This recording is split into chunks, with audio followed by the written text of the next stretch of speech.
Welcome back to Behind the Iron Curtain. What you're about to watch is something different, our very first special edition. Not a single chapter of history, but the whole story. More than 4 decades of life behind the wall and the wire across the entire Eastern Bloc, from the night the curtain descended to the morning it finally fell. It's a long journey, over 4 hours, and it's meant to be. You can follow every word or simply let it wash over you as the evening settles in. Dim the lights. Get comfortable. There's no rush here tonight. For this journey, I'll step back and leave you in calmer hands. My friend Ryan will be your guide tonight, a quieter voice to carry you gently through the dark. So settle in the glow of the old television, and let Ryan take you once more behind the Iron Curtain.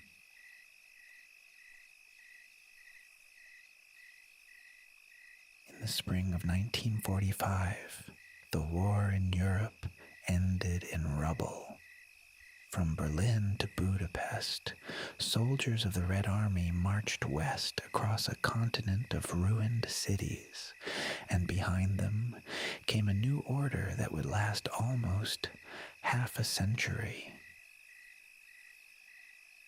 On the 8th May, Field Marshal Wilhelm Keitel signed Germany's unconditional surrender in a Soviet headquarters at Karlshorst in eastern Berlin.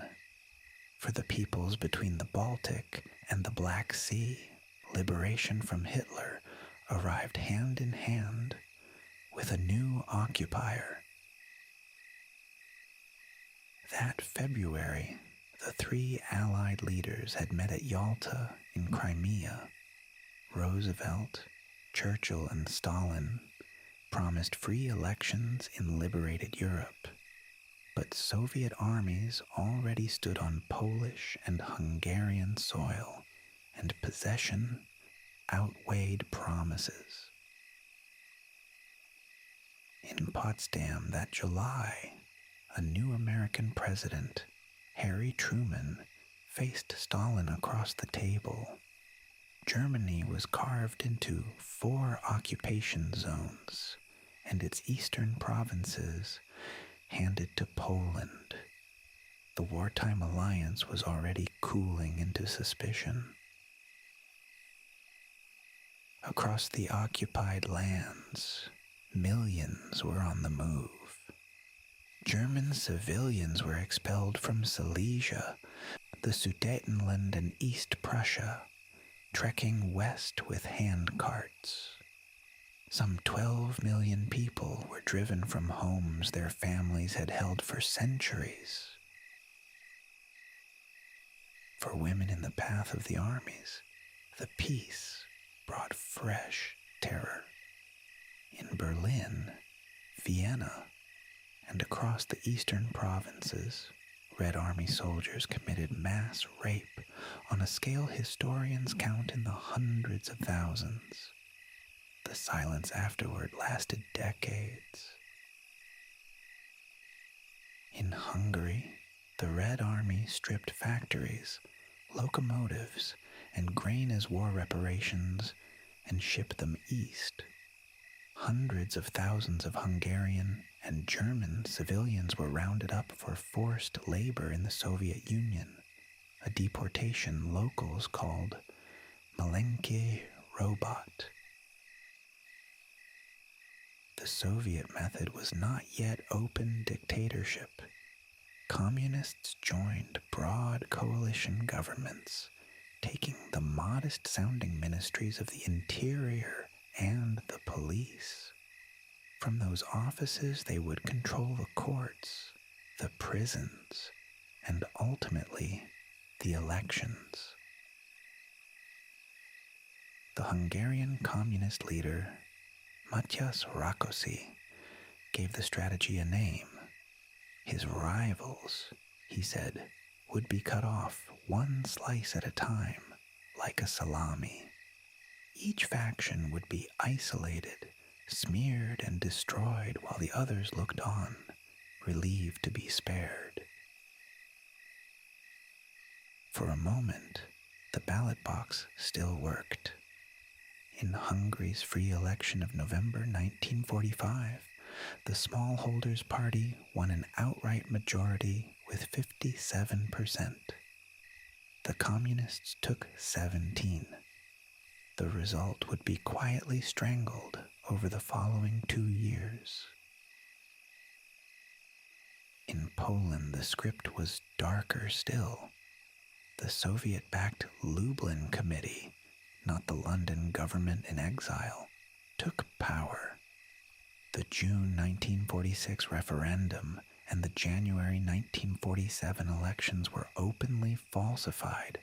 The ballots counted to a predetermined answer.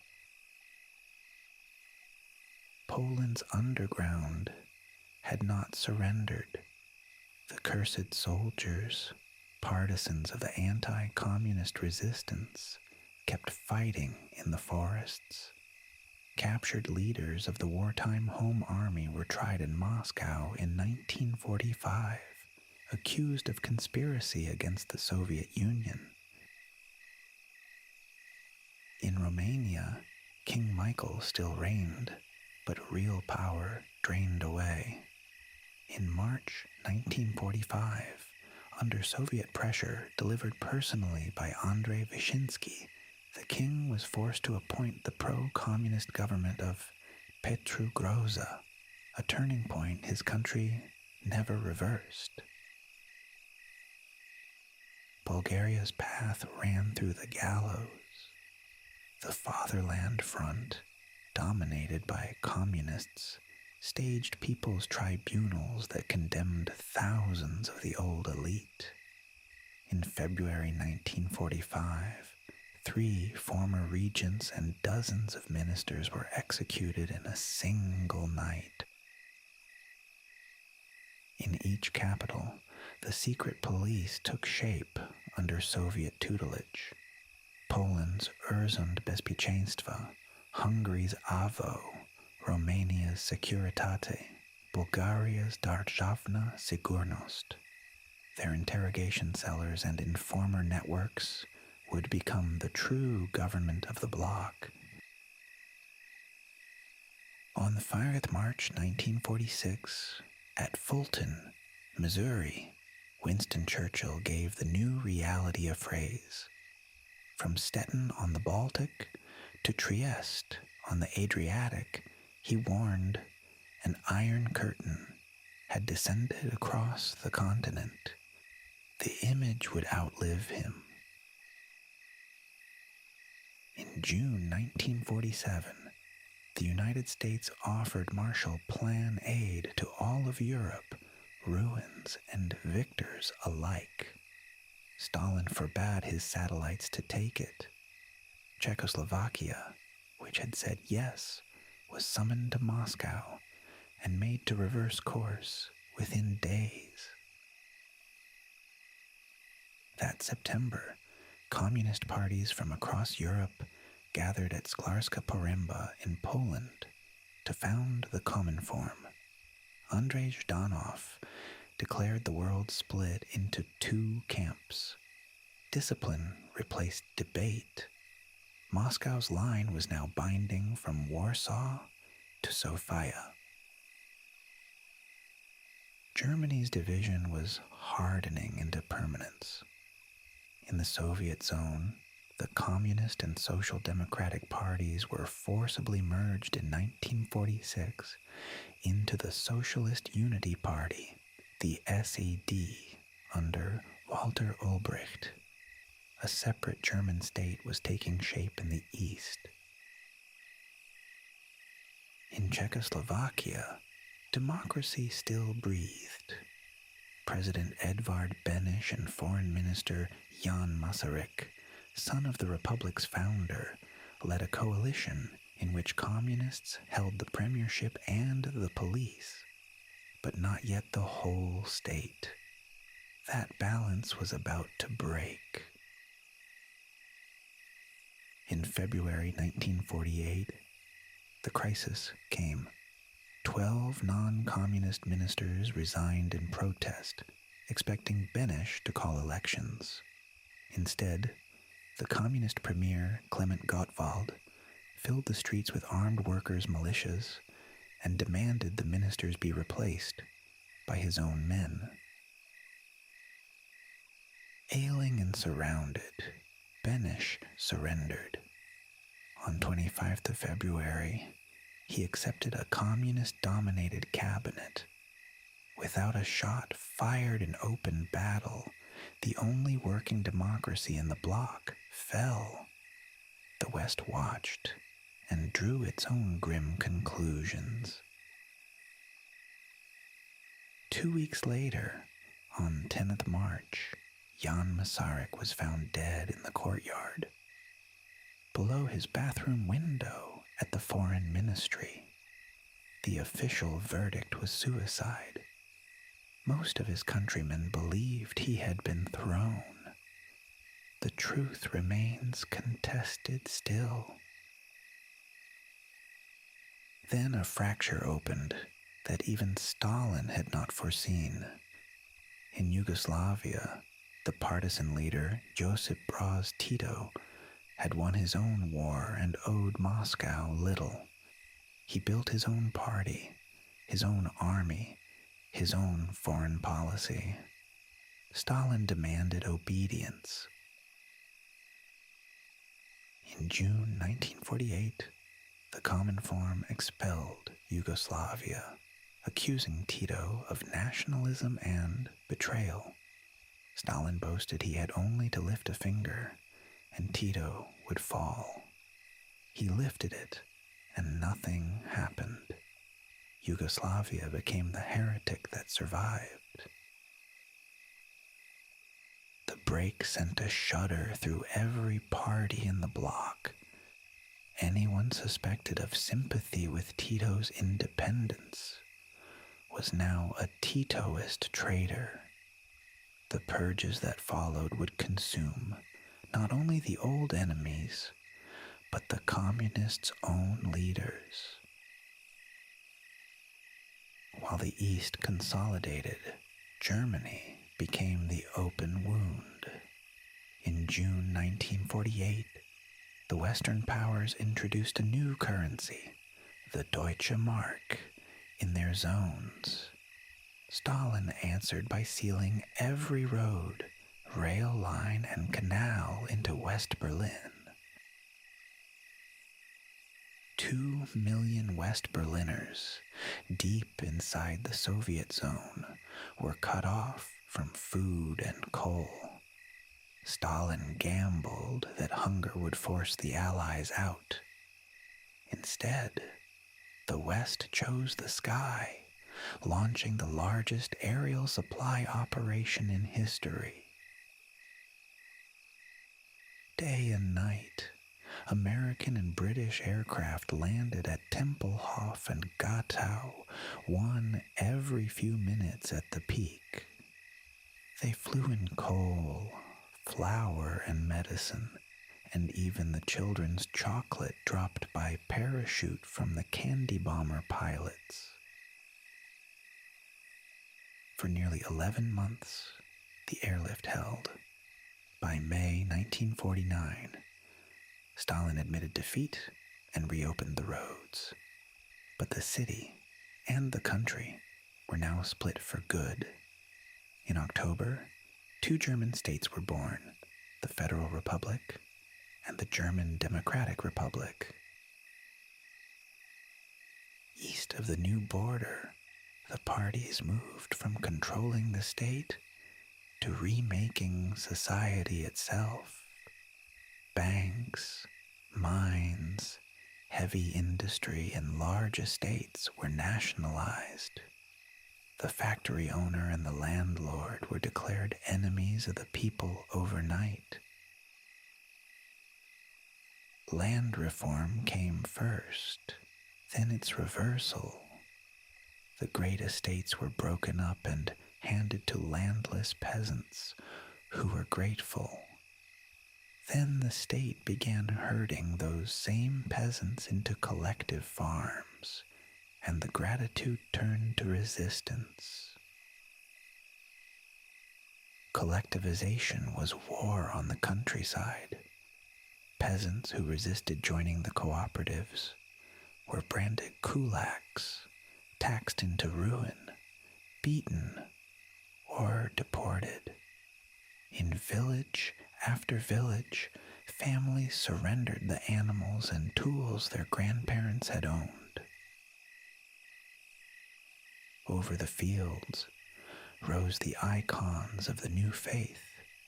Tractors arrived from state machine stations, their drivers photographed like heroes. The collective farm, the kolkhoz, was sold as progress, even as the harvests it produced began to fail. Industry was reborn from scratch. Whole new towns were raised around steelworks, like Nowa Huta, beside Krakow and Stalinvaros in Hungary, named for the leader himself. They were monuments in concrete to the planned economy and its first 5-year plans. Above the factory gates and the school blackboards hung one face, Stalin's portrait, his statues, his name on streets and squares from Berlin to Sofia. The cult of personality reached its peak in the years before his death. In Budapest, a colossal bronze Stalin, 8 meters tall, was raised in 1951 on the site of a demolished church. Children filed past in red scarves, the pioneers of the new order, taught to thank the great teacher for their bread. To prove their loyalty, the parties devoured their own. Show trials, modeled on Moscow's, put veteran communists in the dock. In Hungary, Laszlo Rock, a former interior minister, confessed to fantastical crimes and was hanged in 1949. In Sofia the same year, Traicho Kostov, a leading Bulgarian communist, was tried and executed. The accusation was always the same: Titoism, Trotskyism, service to imperialism. The confessions were extracted in the cellars before they were read aloud in court. The largest of the trials came in Prague in 1952. Rudolf Slansky, General Secretary of the Czechoslovak Party, and 13 co-defendants, 11 of them Jewish, were condemned in a proceeding heavy with anti-Semitism. Most were hanged within days. The churches were the last institutions to fall. In Hungary, Cardinal Joseph Mindszenty was arrested in 1948, tortured, and tried for treason while drugged. Across the bloc, bishops were jailed and monasteries closed as the state moved against God himself. Borders became walls of barbed wire and plowed earth. Along the frontier between Hungary and Austria, and between the two Germanys, watchtowers rose, and minefields were sown. The Iron Curtain was no longer a metaphor, but a physical line in the soil. Behind that line, a vast network of camps swallowed the regime's enemies. In Hungary, the internment camp at Rexk worked prisoners in a stone quarry. In Czechoslovakia and Bulgaria, similar camps held priests, peasants, and former officers without trial. Daily life narrowed to the queue and the ration card. Bread, meat, and shoes were scarce. Shop shelves stood half empty. In the state stores, Citizens waited hours for goods that the propaganda posters promised in abundance just around the corner. Yet the regimes demanded enthusiasm as well as obedience. On May Day, workers marched in their tens of thousands beneath red banners and portraits of the leaders, past tribunes of officials. Attendance was noted. Absence could cost a job. The young were the great prize. School curricula were rewritten around Marxism, Leninism, and gratitude to the Soviet Union. Children joined the pioneers, swore oaths, and learned to recite the achievements of the plan before they learned their own history. By 1952, the bloc was a single bloc indeed. 6 countries, each with its own little Stalin. Bierut in Poland, Rákóczi in Hungary, Gottwald in Prague, Gheorghiu Dej in Romania, Chervenkov in Bulgaria, Ulbricht in the new German Republic, all reading from one script. In the West, the answer was alliance. In April 1949, 12 nations signed the North Atlantic Treaty.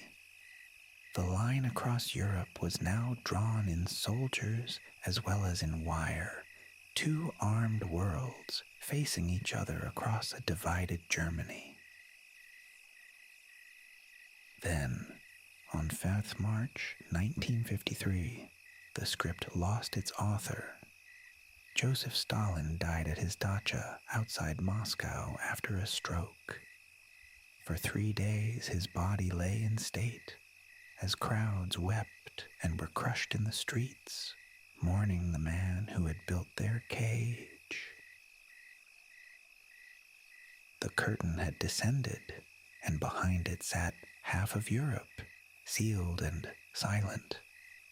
But the master was gone, the heirs uncertain, and the people exhausted. In the factories and on the farms, the first cracks were already spreading. The thaw was coming. Berlin, the early hours. In a gray building on Normannenstrasse, lights burn behind 1,000 windows while the city sleeps. This was the headquarters of the Ministry for State Security. The Stasi. It never closed. By the 1980s, this single ministry employed roughly 90,000 officers and ran an informant network of well over 170,000 citizens. In a country of 16 million, that meant 1 watcher for every 63 people. At its center stood Erich Mielke, minister for 32 years. A small, severe man who kept a wax-sealed suitcase of compromising files and once told his officers, plainly, that the enemy was everywhere, even, perhaps, sitting at the next desk. But the system Mielke perfected did not begin in Berlin. It was forged in Moscow, in the cellars of the Lubyanka, where the Soviet Security Service had been refining the machinery of fear. Since 1917, first the Cheka, then the NKVD, then the KGB.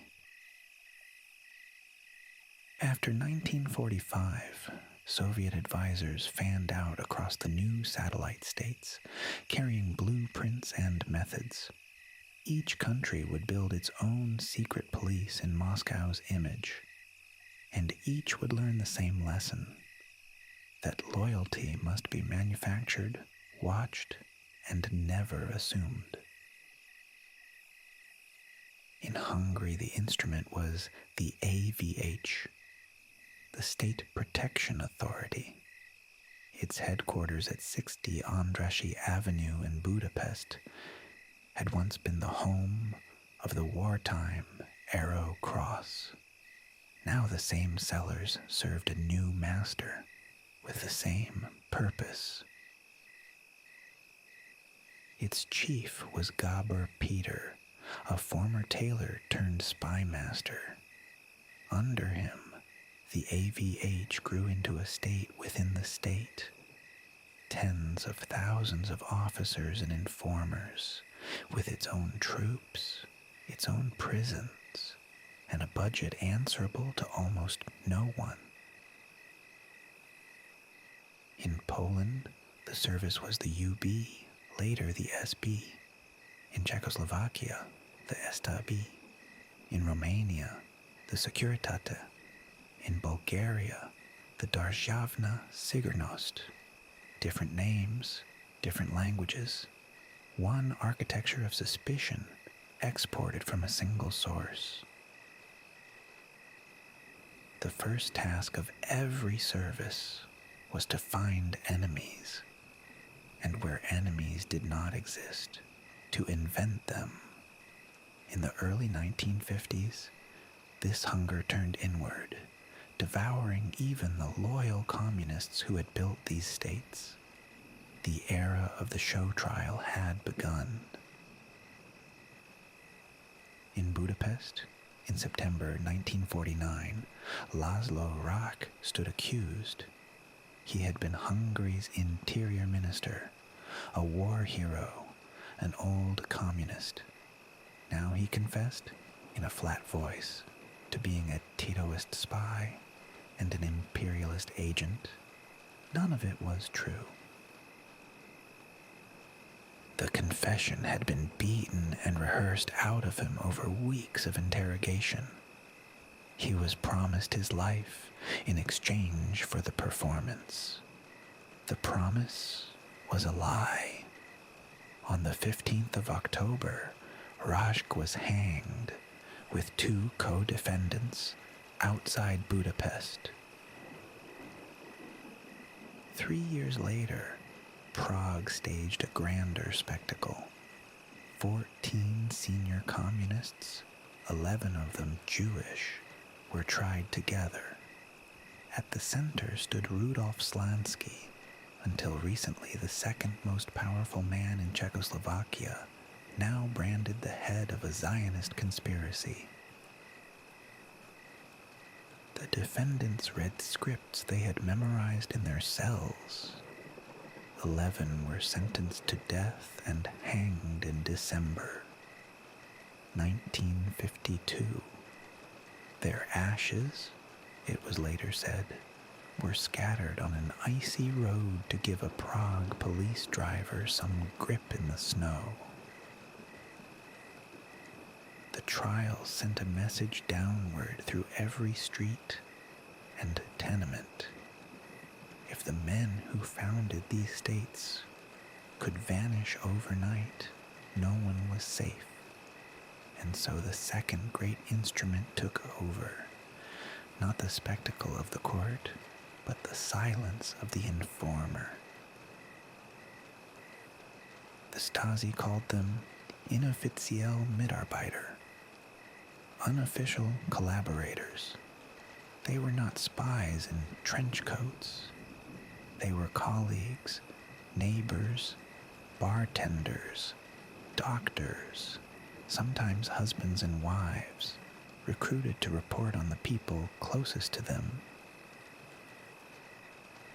Recruitment worked through pressure or reward. A blocked university place, a relative in the West, a small infidelity, any lever would do. Some informed out of fear, some out of conviction, and a few simply for the feeling of mattering to someone powerful. What they produced was paper, oceans of it. By 1989, the Stasi had accumulated files stretching end to end, more than 100 kilometers.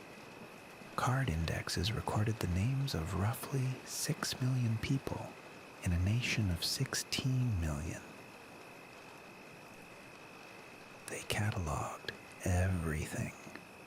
The Stasi kept jars of cloth swabs rubbed on the chairs of suspects, sealed and labeled, scent samples, so that tracker dogs could one day identify a dissident by smell alone. It was bureaucracy turned into a kind of magic. The mail was never private. In a special department, officers steamed open letters over kettles, photographed the contents, resealed the envelopes, and sent them on.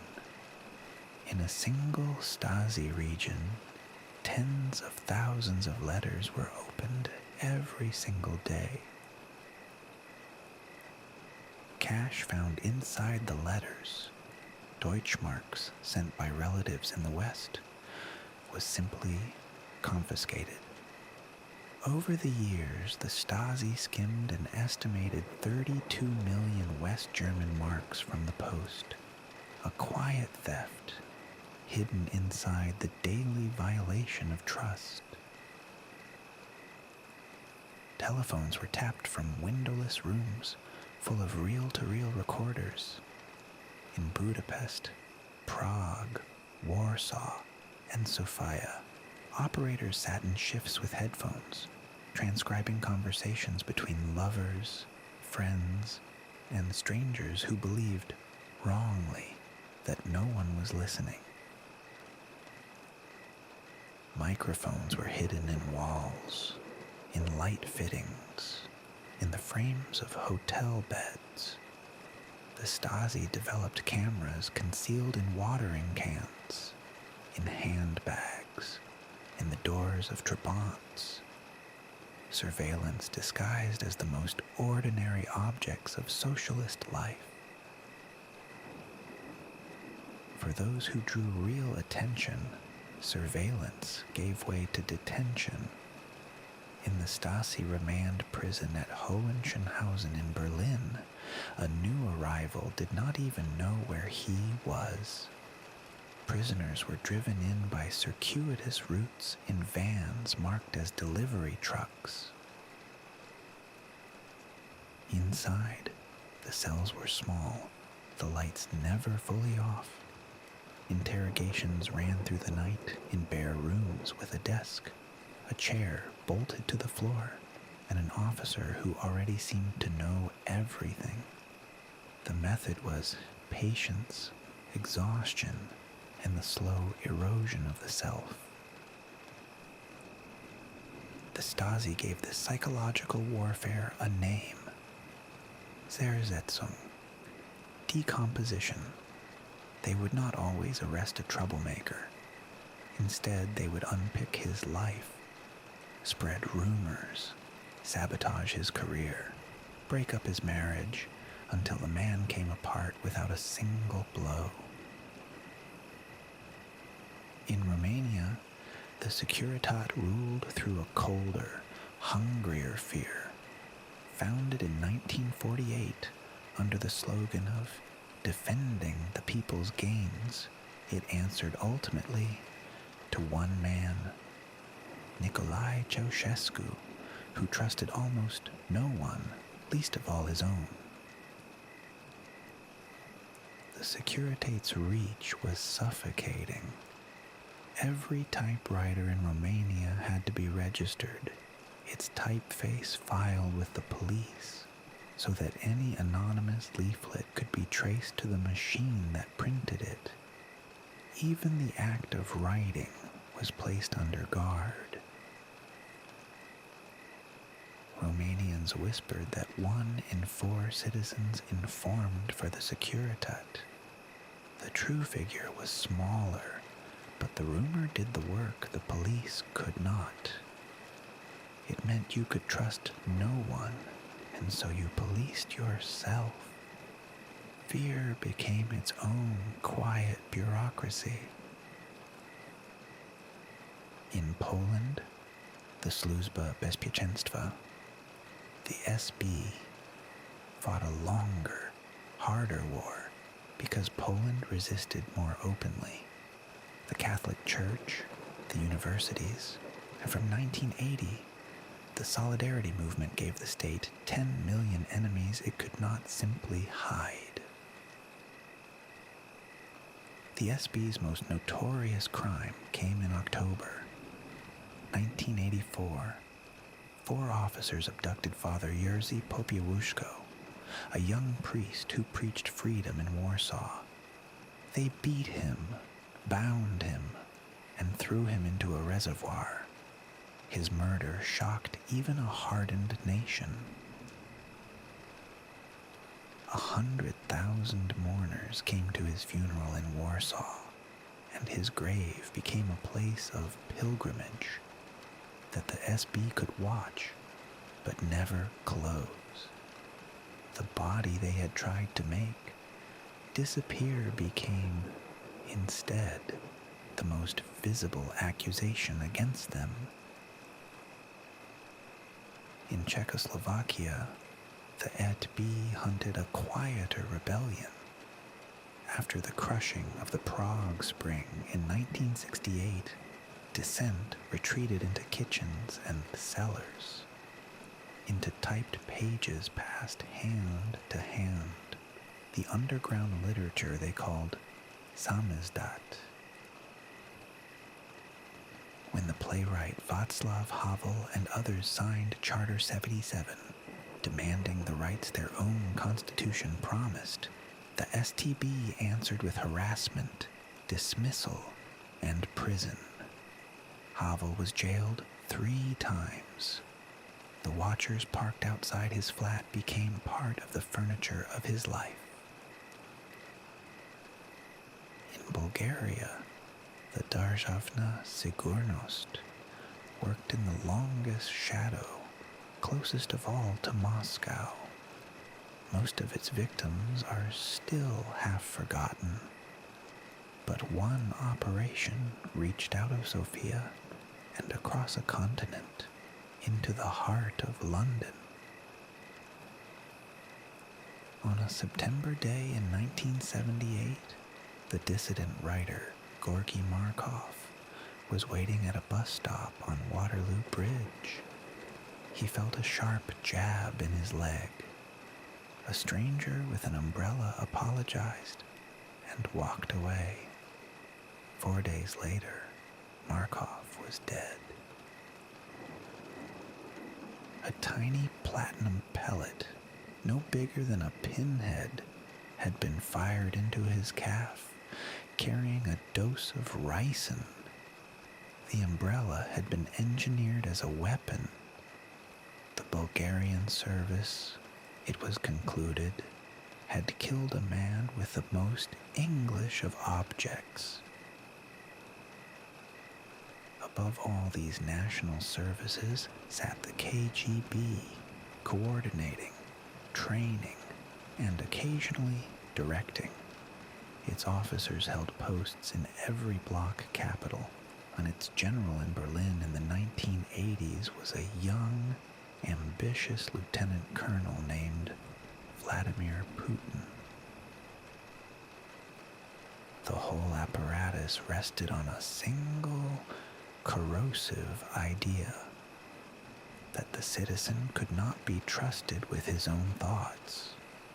Children were encouraged to report their parents.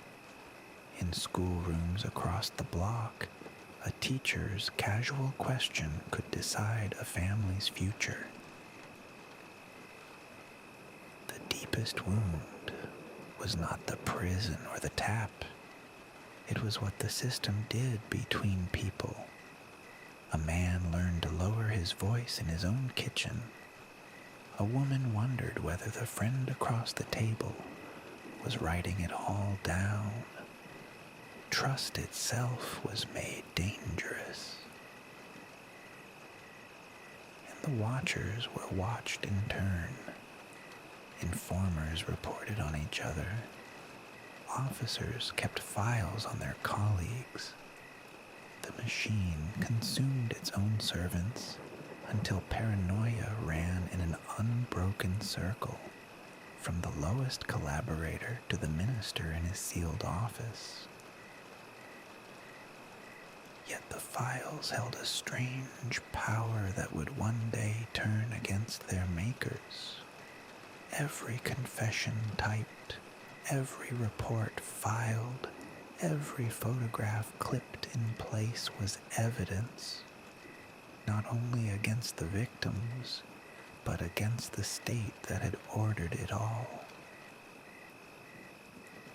When the end came, it came for the paper first. In the autumn of 1989, as crowds filled the streets of Leipzig and Berlin, the officers of the Stasi began frantically feeding documents into shredders, and then, when the shredders failed, tearing files by hand. On the 15th of January 1990, demonstrators pushed through the gates of the Stasi headquarters on Normanenstrasse. For the first time, ordinary citizens walked the corridors that had decided their lives and saw the machine that had watched them, now silent. They found the scent jars, the steaming kettles, the hidden cameras, and the 100 kilometers of files.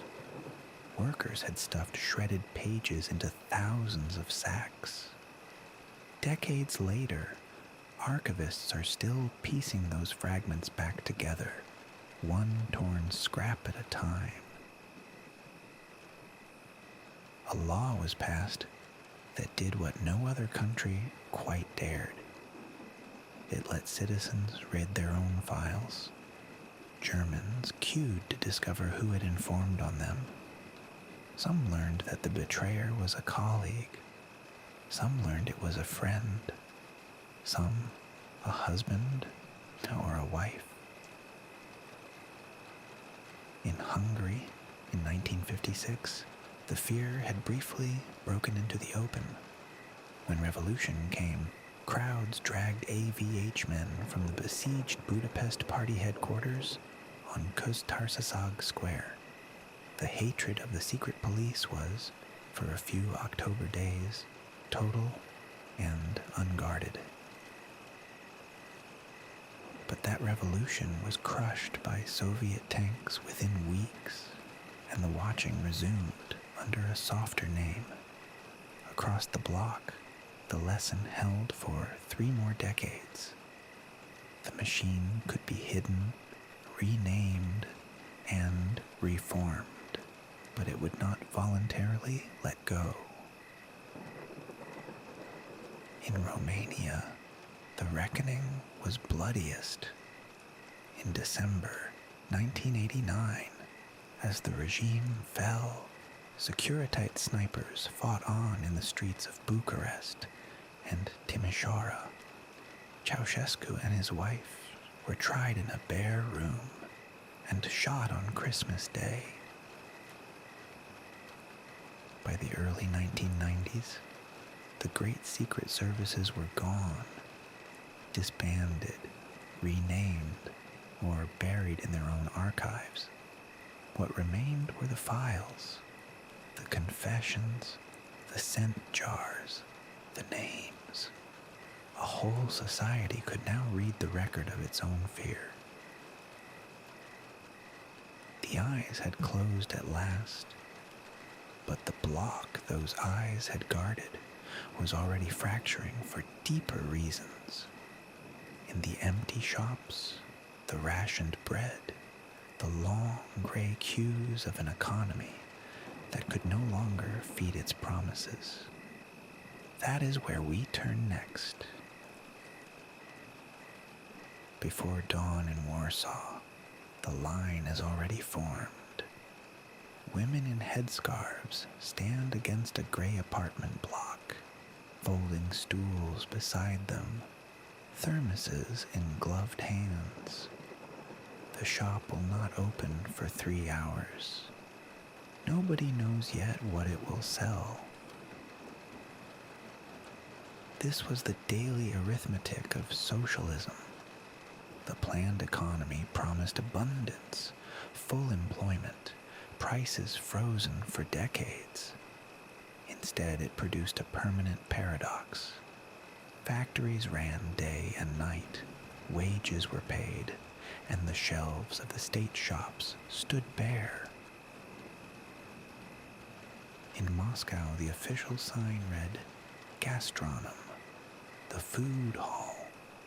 Behind the glass counters sat pyramids of identical tinned fish and bottles of cloudy birch juice. What people actually wanted arrived irregularly, and when it did, the word spread faster than any newspaper. The shortage had a grammar of its own. To be thrown was the verb. Goods were not sold. They were thrown out. Vibracilli.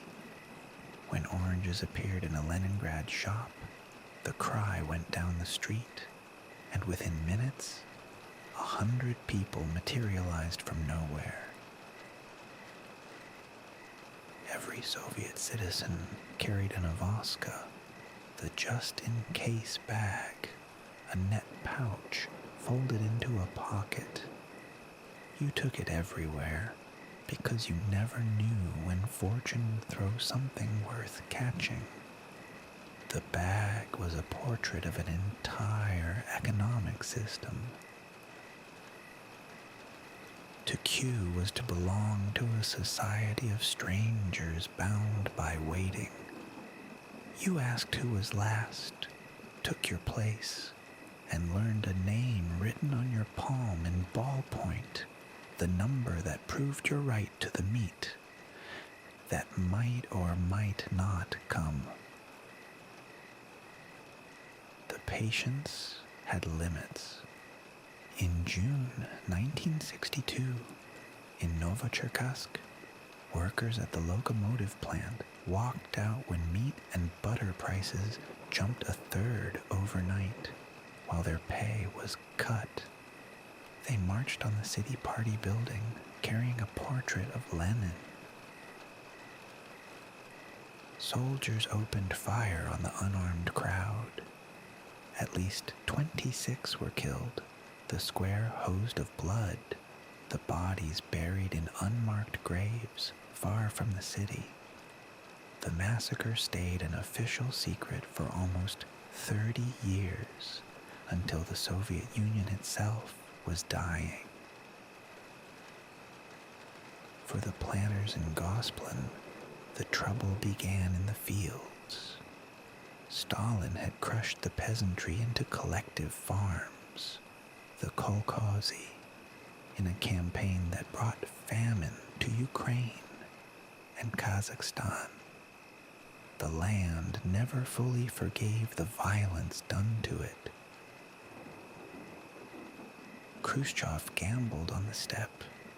From 1954, the Virgin Lands campaign plowed 42 million hectares of Kazakhstan and Siberia for grain. The first harvests were vast.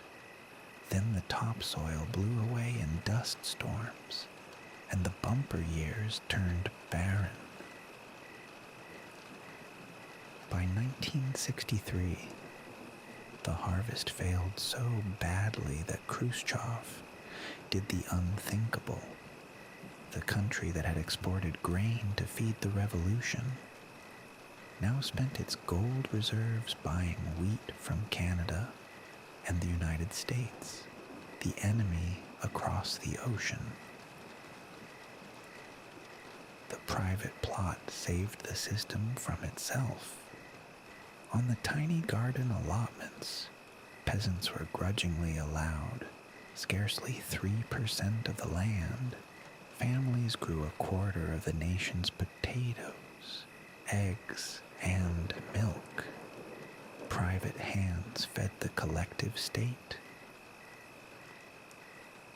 In Poland, the rationing card became a second currency. From 1976, sugar was rationed. By 1981, the kartki covered meat, butter, flour, soap, cigarettes, even shoes. A family's month was measured in stamps, and the stamps bought only the right to queue. The meat queue was the heart of Polish life. People left their identity cards overnight on a list nailed to the shop door, took turns guarding the line in shifts, and still the delivery van might come half empty or not come at all. In the summer of 1980, the price of meat rose again, and the shipyards stopped. At the Lenin Yard in Gdansk, an electrician named Lech Wałęsa climbed the fence, and 10 million workers joined a free trade union they called Solidarity. Solidarity was born at the cash register as much as on the factory floor.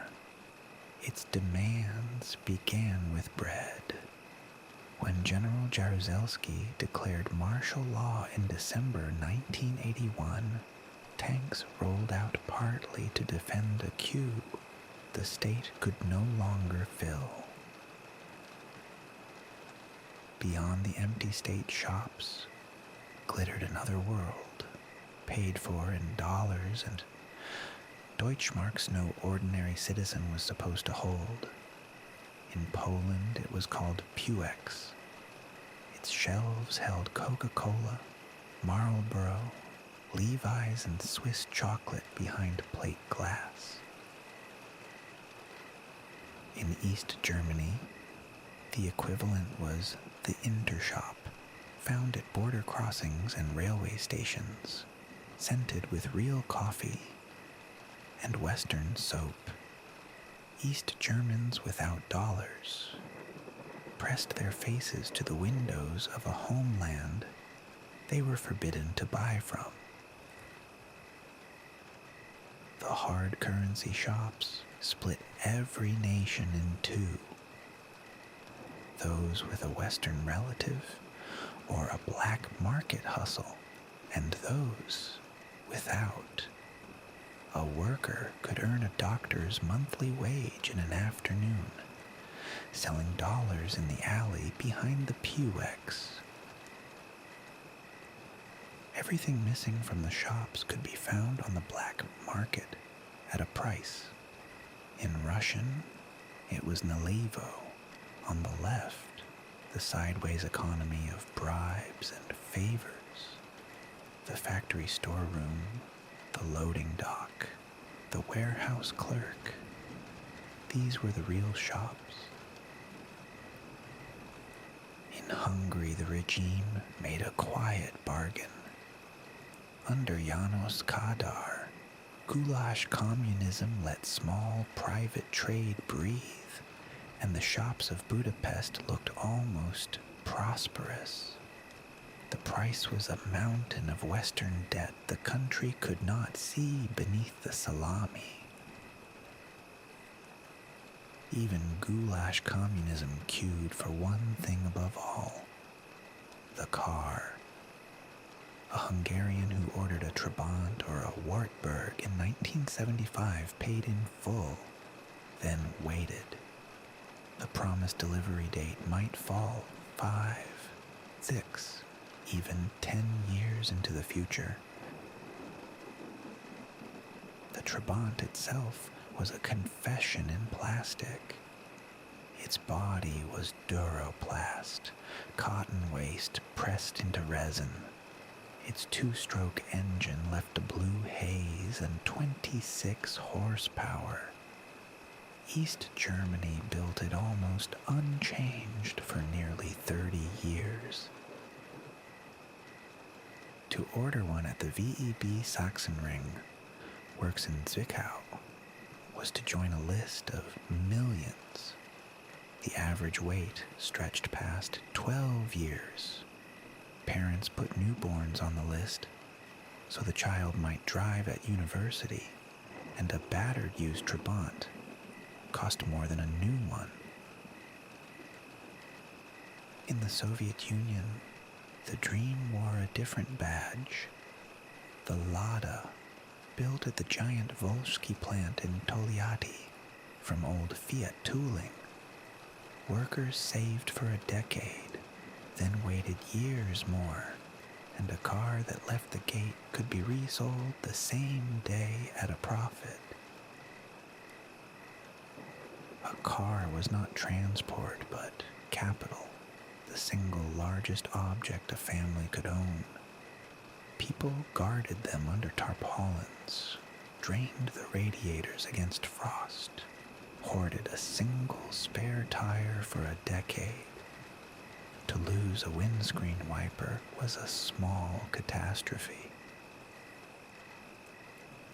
The waiting bred a whole craft of improvisation, the art the Soviets called Blatt connections, and the Czechs simply called knowing someone. A plumber paid in vodka, a butcher slipped the better cut to a regular, a clerk found the spare part for a favor returned. In Prague, the shop windows of Wenceslas Square were dressed with care, but the goods inside ran thin.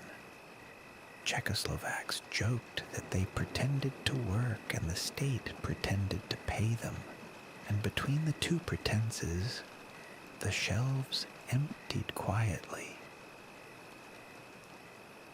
Bananas and oranges arrived only at Christmas, rationed by chance and cue.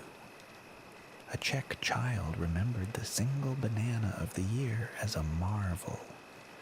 Parents queued for hours so the fruit might appear, green and hard, under the tree on Christmas Eve. In East Germany, the shortages had a name that became a national catchphrase. It was always the bananas. A country that pointed satellites at the West could not reliably put a tropical fruit on a child's plate, and the gap between propaganda and pantry widened. Nowhere did the shortage turn as cruel as in Romania. In 1981, Nicolae Ceausescu vowed to repay the country's entire foreign debt and chose to do it by exporting the food and fuel his own people needed to survive. Rationing returned to Romania in 1981, the first time since the war. Bread, flour, sugar, oil, meat were measured by the head. A citizen was allotted 10 kilos of meat a year, a single egg some weeks, and queues began before the trucks arrived. In Bucharest, people queued through the night for cooking oil and waited for milk that came watered down. The regime printed recipes for a thrifty diet and called it scientific nourishment, while citizens learned to live on bread, potatoes, and despair. The cold was as deliberate as the hunger. To save energy for export, Ceausescu capped heating and electricity. Apartments sat at 10 degrees in winter. A single 40-watt bulb was permitted per room, and lifts in tower blocks went dark and still. Hospitals lost power mid-operation. Infants in maternity wards died in unheated incubators. By the late 1980s, Romania, one of Europe's richest farmlands a generation before, had the look and the hunger of a country under siege from its own government. And still the bulldozers ran. In central Bucharest, Ceausescu raised a fifth of the historic city to build his House of the People, the second largest building on Earth, while his people queued in the rubble's shadow for a loaf of bread. Romanians crossed the border into Hungary and stood astonished before Budapest shop windows. The Hungarian shelves they envied were themselves modest, half-stocked, mortgaged to Western banks. Yet to a Romanian in 1988, they look like a feast. Across the block, the same scenes repeated in different accents. In Bulgaria, citizens queued at dawn for yogurt and feta. In a Sofia State shop, the assistant tallied your purchase on a wooden abacus, beads clicking, while the line behind you grew. The queue restructured time itself. A Soviet study found the average citizen spent 30 to 40 hours a month standing in lines, the equivalent of a second part-time job, unpaid, performed in cold and rain for the privilege of buying what already existed. Within the line, a strict etiquette held.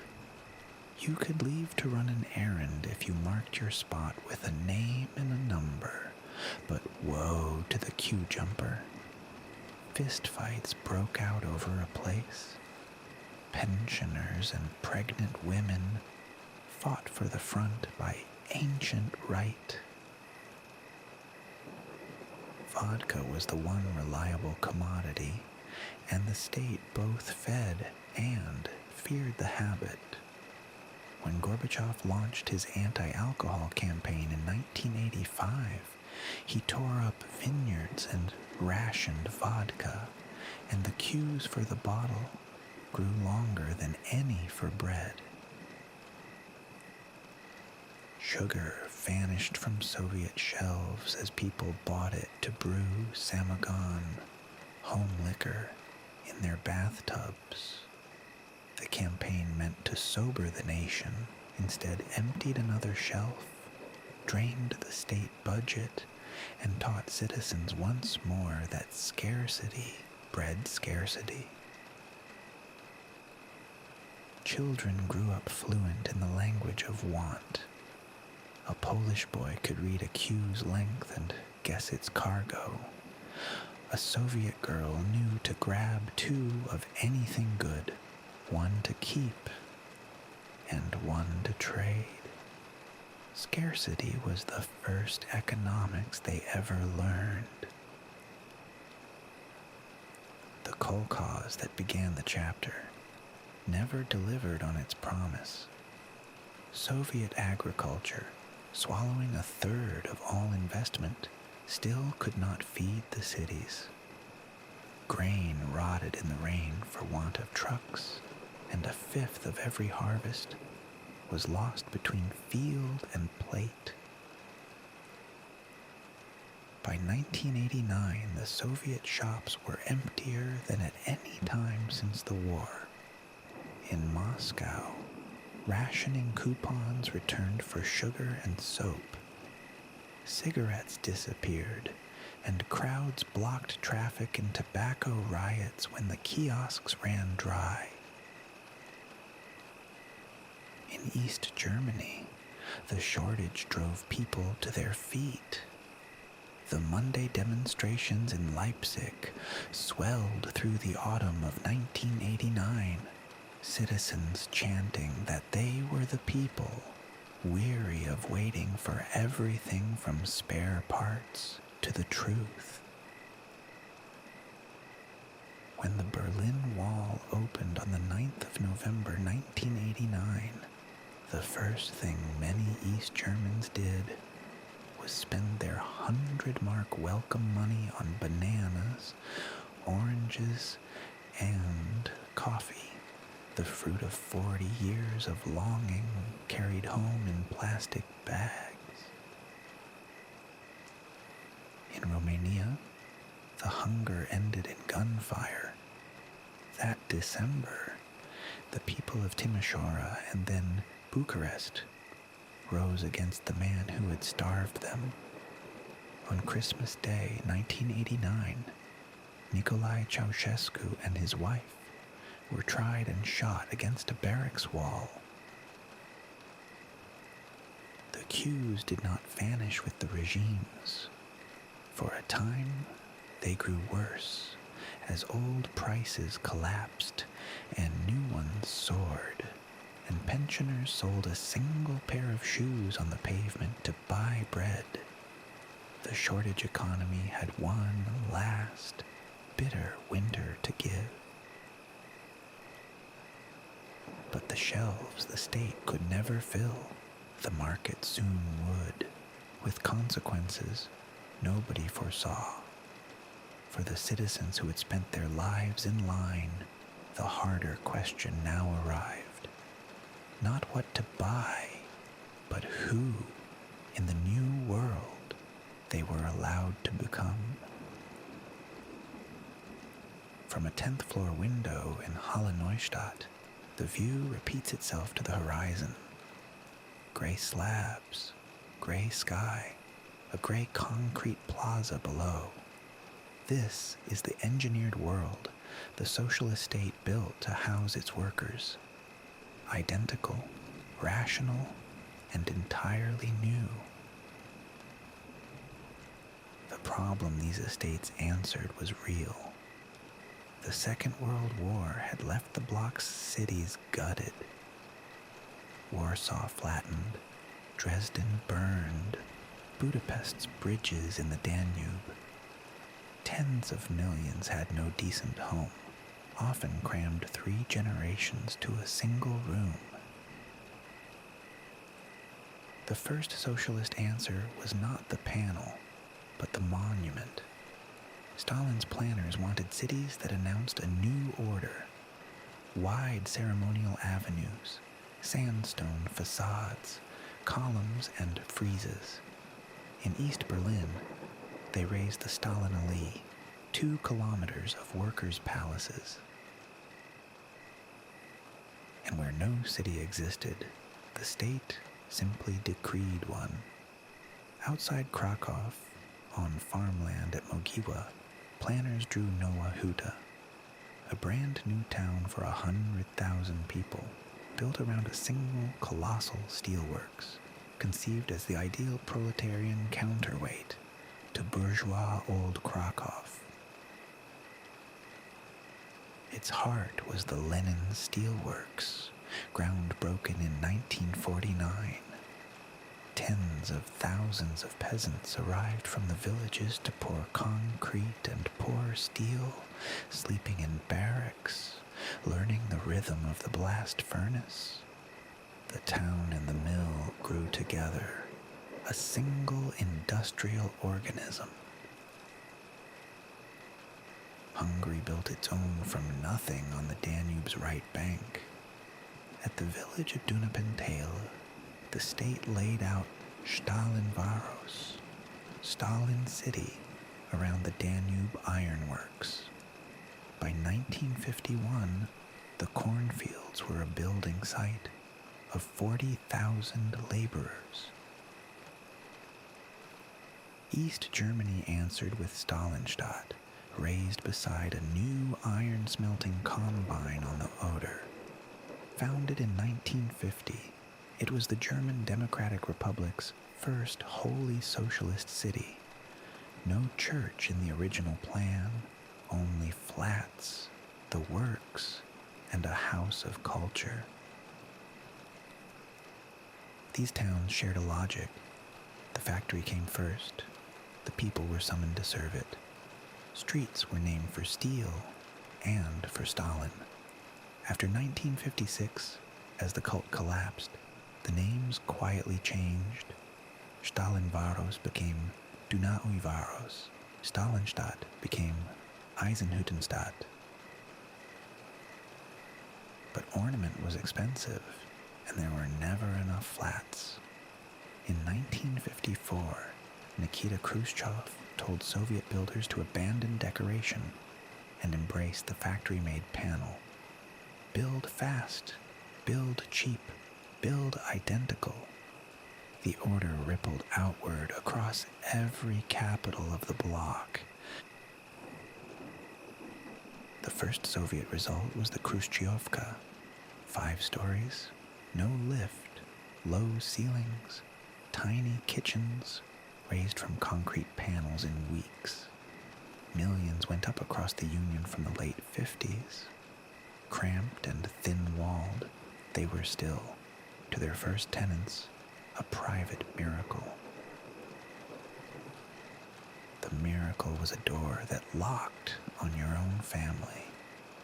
A woman moving from a shared barrack into a one-room Khrushchevka in 1960 described it simply. For the first time in her life, she could close a door and be alone with her husband and child. The technology was refined into national systems. East Germany standardized the WBS-70, a kit of concrete panels assembled into towers from Rostock to Karl-Marx-Stadt. By the 80s, more than half of all new GDR housing came from the single catalog of parts. On the edge of Berlin rose Marzahn, the largest single Plattenbau estate in the GDR. 60,000 flats raised on former fields from 1977. To get one was a triumph. Central heating, hot water, an indoor toilet, all delivered to the door. Hungary called its version the Panelhaus and built whole districts of them. Across the Danube from Buda rose Újpalota. On the southern fringe, the immense estate of Békésmegyer. The forint-saving prefab plants stamped out flats the way a press stamps out tin cups. Czechoslovakia raised the Panelák. South of Prague, the planners drew Jižní Město, Southtown, a sea of gray slabs for nearly 100,000 people. In Bratislava, the Petržalka district swallowed an old riverside village and replaced it entirely with concrete. Even the warmer south joined in. In Bucharest, Nicolae Ceausescu's planners flanked the boulevards with blocks of flats. In Sofia and across Bulgaria, the Panelka districts, Liulen, Mladost, wrapped the capitals in standardized concrete rings. To live in one, you first had to wait. Housing was not bought but allocated by your workplace, your council, or a building cooperative. You put your name down, accumulated points for years married and children born, and then you waited and waited. The wait could swallow a decade. In much of the bloc, a young couple might queue 8, 10, 12 years for their own flat. Until the number came up, they lived with parents. A marriage, a baby, and a grandmother, all folded into one rented room. The list could be jumped. A word from the right official, a connection at the works, a bribe slipped across a desk, and a family climbed the queue, past those who had waited honestly for years. Everyone knew it happened. Almost no one could prove it. In Poland, the cooperative system grew vast.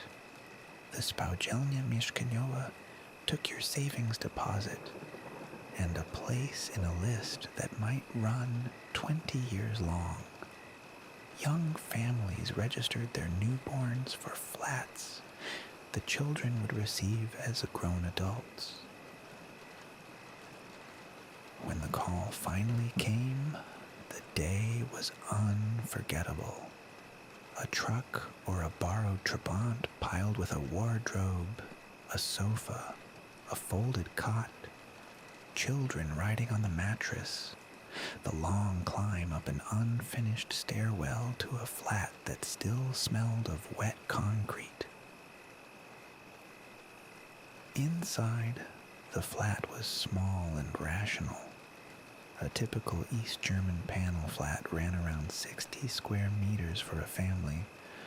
A living room, 1 or 2 bedrooms, a galley kitchen, a bathroom, with the bath squeezed against the wall. Every centimeter was accounted for. The kitchen was the engineered heart of it. Planners measured the ideal socialist kitchen down to the reach of an arm. 1.5 meters wide, a window, a gas ring, a small table. Functional, hygienic, and far too small for a family to gather in. In the older blocks and the workers' hostels, even the kitchen was shared. A single cooker and sink served an entire floor. Neighbors queuing for the gas ring, a roster pinned to the wall, the constant low friction of strangers cooking in the same room. The Soviet Kommunalka was the extreme case. One pre-revolution apartment carved among many families, each to a room, all sharing the kitchen, the toilet, the single bathroom. A light switch in the corridor might carry a separate metered bill for every household. For all the cramping, the panel flat brought comforts the old tenements never had. District heating arrived through pipes from a central plant. Hot water ran from the tap. A flush toilet sat indoors. To a family raised with an outdoor privy, this was the future. That heat came from a single great furnace. Across the estate ran insulated pipes from a central boiler house, feeding every radiator from one plant. No tenant lit a fire. Warmth arrived, invisibly, from the district heating combined on the edge of the district. But the tenant held no switch. The heat came on by calendar, not by cold. Turned on across the whole city on a fixed October date, turned off in spring, whatever the weather did. A warm autumn meant sweltering flats. A sudden frost meant cold ones, and no recourse. Hot water ran on a schedule too. In many estates, the boiler house cut the supply for weeks each summer for maintenance, and rationed it by hours the rest of the year. Families learned the timetable and bathed when the pipes allowed. The walls were thin, as the schedules were rigid. Panel construction carried sound between flats. A neighbor's television, a quarrel, a child's piano practice all passed through the concrete. Privacy was architectural in plan, and impossible in fact. And the panels themselves aged badly. Rainwater crept into the joints between slabs. Sealant cracked. Rust bloomed on the steel ties inside the concrete. Within 15 years, estates razed as the bright future were streaked with damp and patched with mastic. Outside the front door stretched the estate's other engineered world, the courtyard. Planners promised greenery, playgrounds, kindergartens, a shop. Often what arrived first was bare earth churned by cranes, where children played among the puddles and stacked pipes. In time, the planting came, and the playgrounds, concrete climbing frames, a sand pit, a rocket-shaped slide painted in fading red. A generation of block children grew up entirely within these courtyards, knowing no other landscape but the slab and the sky. The estate's services were planned as a unit. A central shop, the Konsum or the Kaufhalle, sold bread and tinned goods. A kindergarten took the children at dawn. A clinic, a post office, a Hungarian espresso, or a German Gaststätte completed the self-contained world. The estates demanded a vast labor force, and much of it was women's. Socialism had put women into the workforce in unprecedented numbers, on the cranes, in the steelworks, behind the tram controls, at the factory bench. Paid work was no longer the husband's alone. But the home did not become the husband's. The cooking, the cleaning, the laundry, the children and the queuing fell almost wholly on the working woman. The second shift the state never planned away. She worked at the plant, then worked at home. And before she could cook, she queued. Shortages meant hours each week spent standing in line for meat, for oranges at Christmas, for whatever had unexpectedly appeared in the shop. The line was a workplace of its own, staffed overwhelmingly by women. Laundry was a campaign. In the older blocks, a shared basement wash house was booked by the hour on a roster. In the newer ones, a small machine churned in the bathroom. Then the wash hung from balcony to balcony, a permanent bunting strung across the concrete. The state did try to share the load. Creches and kindergartens opened beside the workplaces, so a mother could drop her child at 7 and collect it at 6. Factory canteens fed the workforce a hot lunch. The double burden was eased at the edges, never lifted. On the GDR's drawing boards, this all looked complete. Halle Neustadt, Hanoi to its people, was designed whole in the mid-60s for the chemical workers of Leuna and Buna. 100,000 residents, no through traffic, schools and shops woven between the slabs. The aesthetic was deliberate.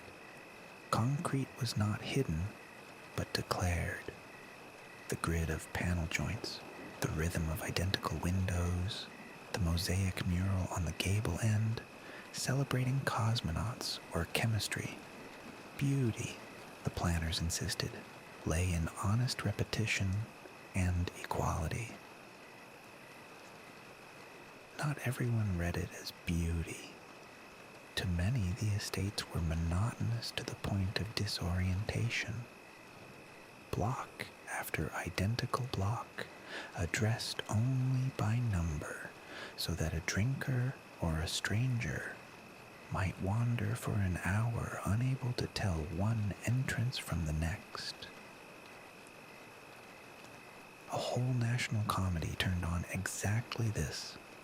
In 1975, the Soviet film The Irony of Fate sent a drunk man to the wrong city, where his key opened an identical flat at an identical address, because every Soviet town now had the same street and the same block. the residents fought the sameness from inside.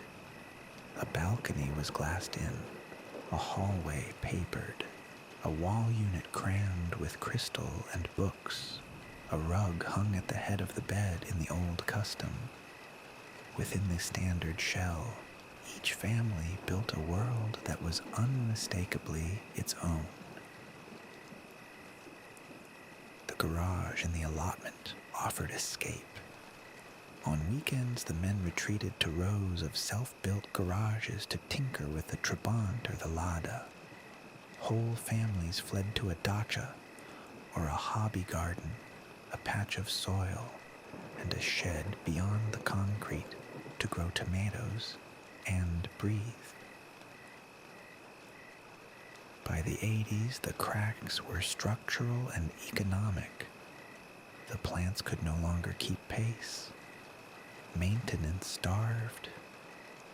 New districts like Bucharest's blocks rose even as Ceausescu bulldozed old neighborhoods and rationed the heat and light in the flats he had just built. In Romania, the rationing turned cruel. Through the late 80s, the state cut heating and electricity to repay foreign debt. Families in new blocks slept in coats, cooked by candle, watched the 2 hours of nightly television, huddled together for the warmth of the set. Yet for tens of millions, the panel flat had been a genuine rise in life. Warm, private, modern, theirs. The estates were at once the regime's proudest achievement and its plainest confession, a future that could be measured, allocated, and stamped out by the thousand. When the systems fell after 1989, the slabs remained. Too many to demolish, too solid to abandon. Across the former block, millions still live in them today. The concrete horizon outlasting the ideology that poured it. The state could pour a roof over every head and pipe heat to every radiator. What it could not engineer was abundance on the shelves. For the same planners who measured the perfect kitchen also tried to plan, to the last loaf, what would ever be sold inside it. Before dawn on 13th of August 1961, East German work brigades and armed Volkspolizei unrolled barbed wire across the heart of Berlin. Trams stopped mid-route. Families who lived on one side and worked on the other woke to a city cut in two. Walter Ulbricht had promised 2 months earlier that no one intended to build a wall. The promise was a lie of timing. By dawn, the sector boundary was sealed, and the propaganda named it the Anti-Fascist Protection Rampart. At first, the barrier was improvised. Coils of wire, hastily mortared cinder blocks, windows bricked up in the apartment houses on Bernauer Strasse, whose front doors opened straight into the west. From those windows people jumped. West Berlin firemen held out jump sheets in the street below. On 22nd of August, 58-year-old Ida Siegmann leapt from her third-floor flat at Bernauer Strasse 48 and died on the pavement. 2 days later, Günther Litvin, a 24-year-old tailor, tried to swim the Humboldt Harbor to the west. Transport police opened fire and killed him in the water. He was the first person shot dead at the wall. Over the next years, the wire hardened into concrete. The first generation of segments rose. Then, the smooth fourth generation, Grenzmauer 75, capped with a rounded sewer pipe top that gloved hands could not grip. Behind the front wall lay the death strip, a raked sand bed that showed every footprint, anti-vehicle trenches, beds of steel spikes the guards called Stalin's lawn, and a patrol road running between floodlit fences. Watchtowers rose every few hundred meters. From the round BT-9 towers, guards in pairs scanned the strip through binoculars, machine guns ready, ordered never to let the other man out of sight in case one tried to flee. The order behind the concrete was the Schießbefehl, the command to shoot. Guards were told that a border breaker was a criminal, that the state border must be held at all costs, even if it meant killing women and children. On 17th August 1962, the order took its most infamous victim. Peter Fechter, an 18-year-old bricklayer, climbed the wall near Checkpoint Charlie with his friend Helmut Kuhlbeck. Kuhlbeck made it. Fechter was shot in the pelvis. He fell back into the death strip on the eastern side and lay there, screaming for help, for nearly an hour. West Berliners and Allied soldiers watched, unable to cross. No East German guard came to him until he had bled to death. His death became a symbol. A wooden cross went up at the spot, one of many that would line the western side, each marked with a name, a date, and the word Erschossen, shot dead. If you could not go over the wall, you went under it. In January 1962, students dug from a West Berlin cellar toward the east. Tunnel after tunnel followed, some flooding, some betrayed by informers before the first escaper crawled through. The most famous was Tunnel 57, named for the 57 people it carried out in October 1964.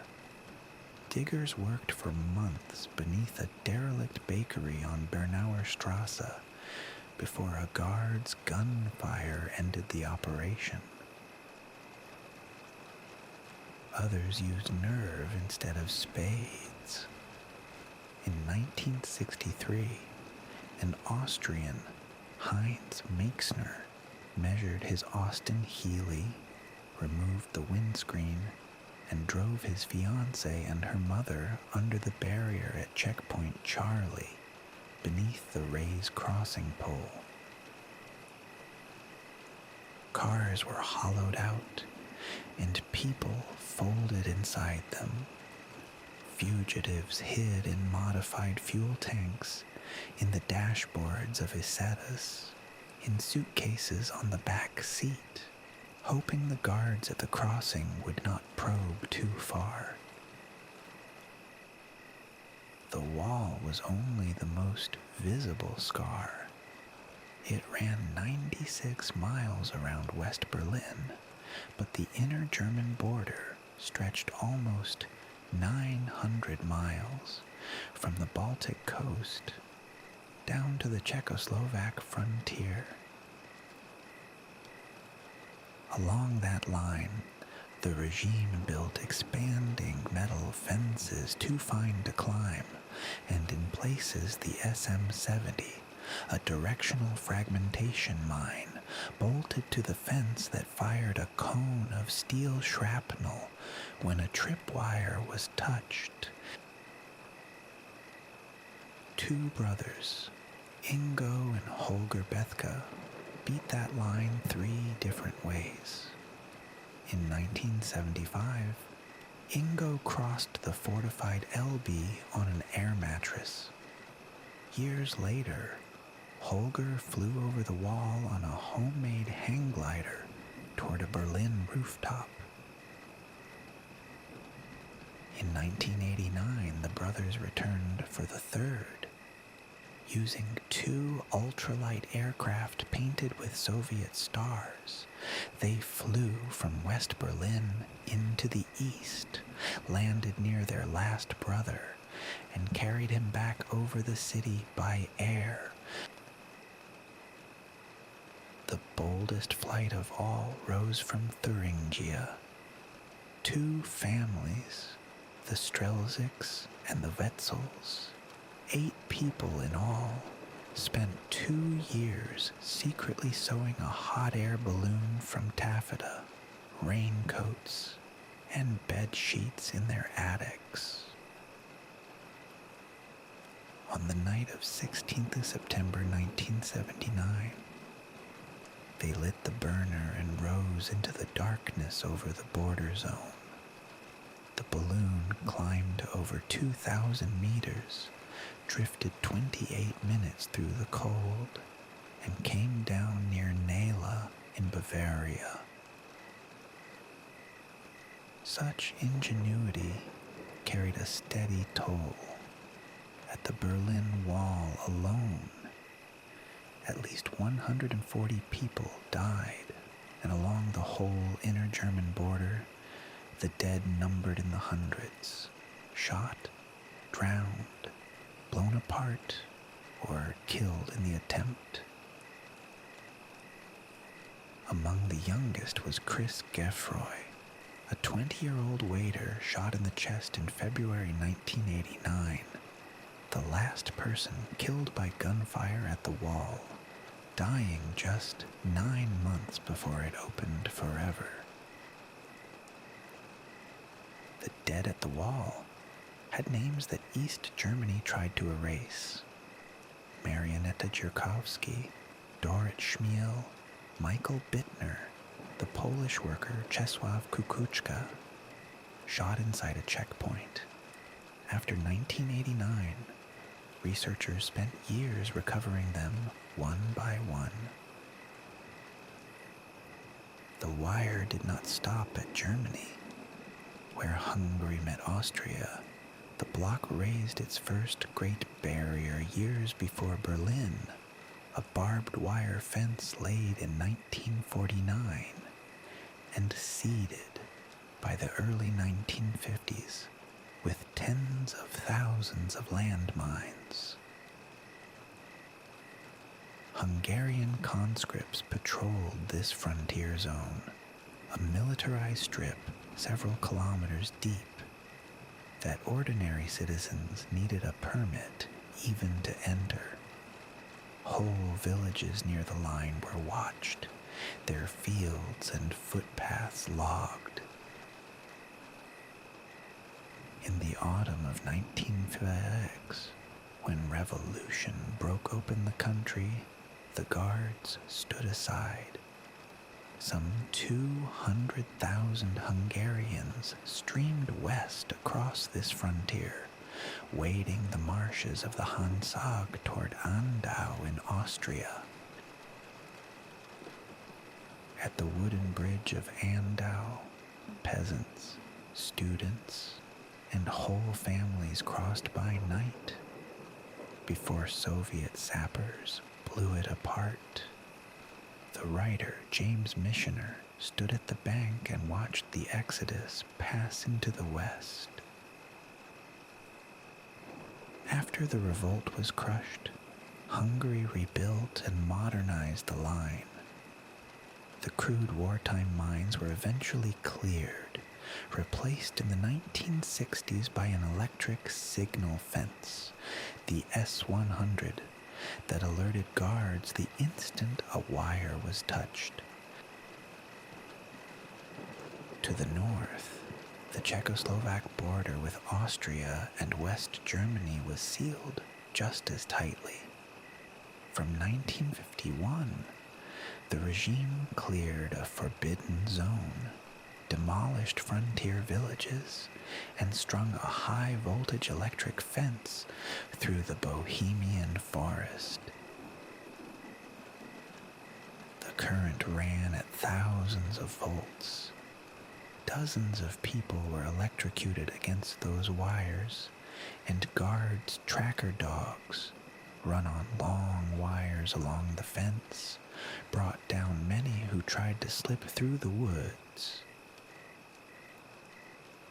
Yet some crossed in machines. In 1951, the engine driver Yaroslav Konvalinka took an express train, the so-called Freedom Train, and ran at full throttle through Asch toward the west, carrying dozens of passengers, many unaware, into Bavaria. Most who fled did so on foot, by night, through the minefields and forests, navigating by stars and the sound of streams. For every successful crossing, there were others caught, shot, or turned back at the wire. In Yugoslavia, the rules differed. Tito's break with Stalin in 1948 left a country outside the bloc, and its borders, though guarded, grew porous enough that Yugoslav workers could travel west, a freedom unimaginable in Prague or Berlin. Czechoslovaks and East Germans learned to exploit that gap, holidaying in Yugoslavia, then slipping over its mountains into Italy or Austria. The bloc tightened controls on travel to Belgrade to close the back door. Then there were the rivers. The Danube, broad and fast, formed long stretches of the bloc's edge. Would-be escapers trained for months, then slipped into the cold water by night to swim or drift toward the far bank. Below Bratislava, the Morava and Danube met in a guarded floodplain. Swimmers were swept off course, hypothermia took the unfit, and patrol boats with searchlights swept the current. Many bodies were pulled from the water downstream. On Romania's southern edge, the Danube became the great barrier of the 1980s, as Ceausescu's hunger drove thousands to attempt the swim to Yugoslavia, where they hoped to reach the west, rather than be sent back. Romanian border troops had standing orders to shoot. Survivors later testified that those caught were beaten, that the drowned were buried without names, and that the river in places hid more dead than the official records ever admitted. Bulgaria guarded its southern frontier with Greece and Turkey just as harshly. Many who tried to flee through the forests of the Stranja were Bulgarian Turks or East German tourists, lured by the idea of an easier border than home. It was a trap. Bulgarian guards shot dozens of East Germans dead on that supposedly soft border in the 1970s and 1980s. Deaths their own government hushed up so as not to spoil relations with a fraternal, socialist state. Back in Berlin, the apparatus around the wall kept growing.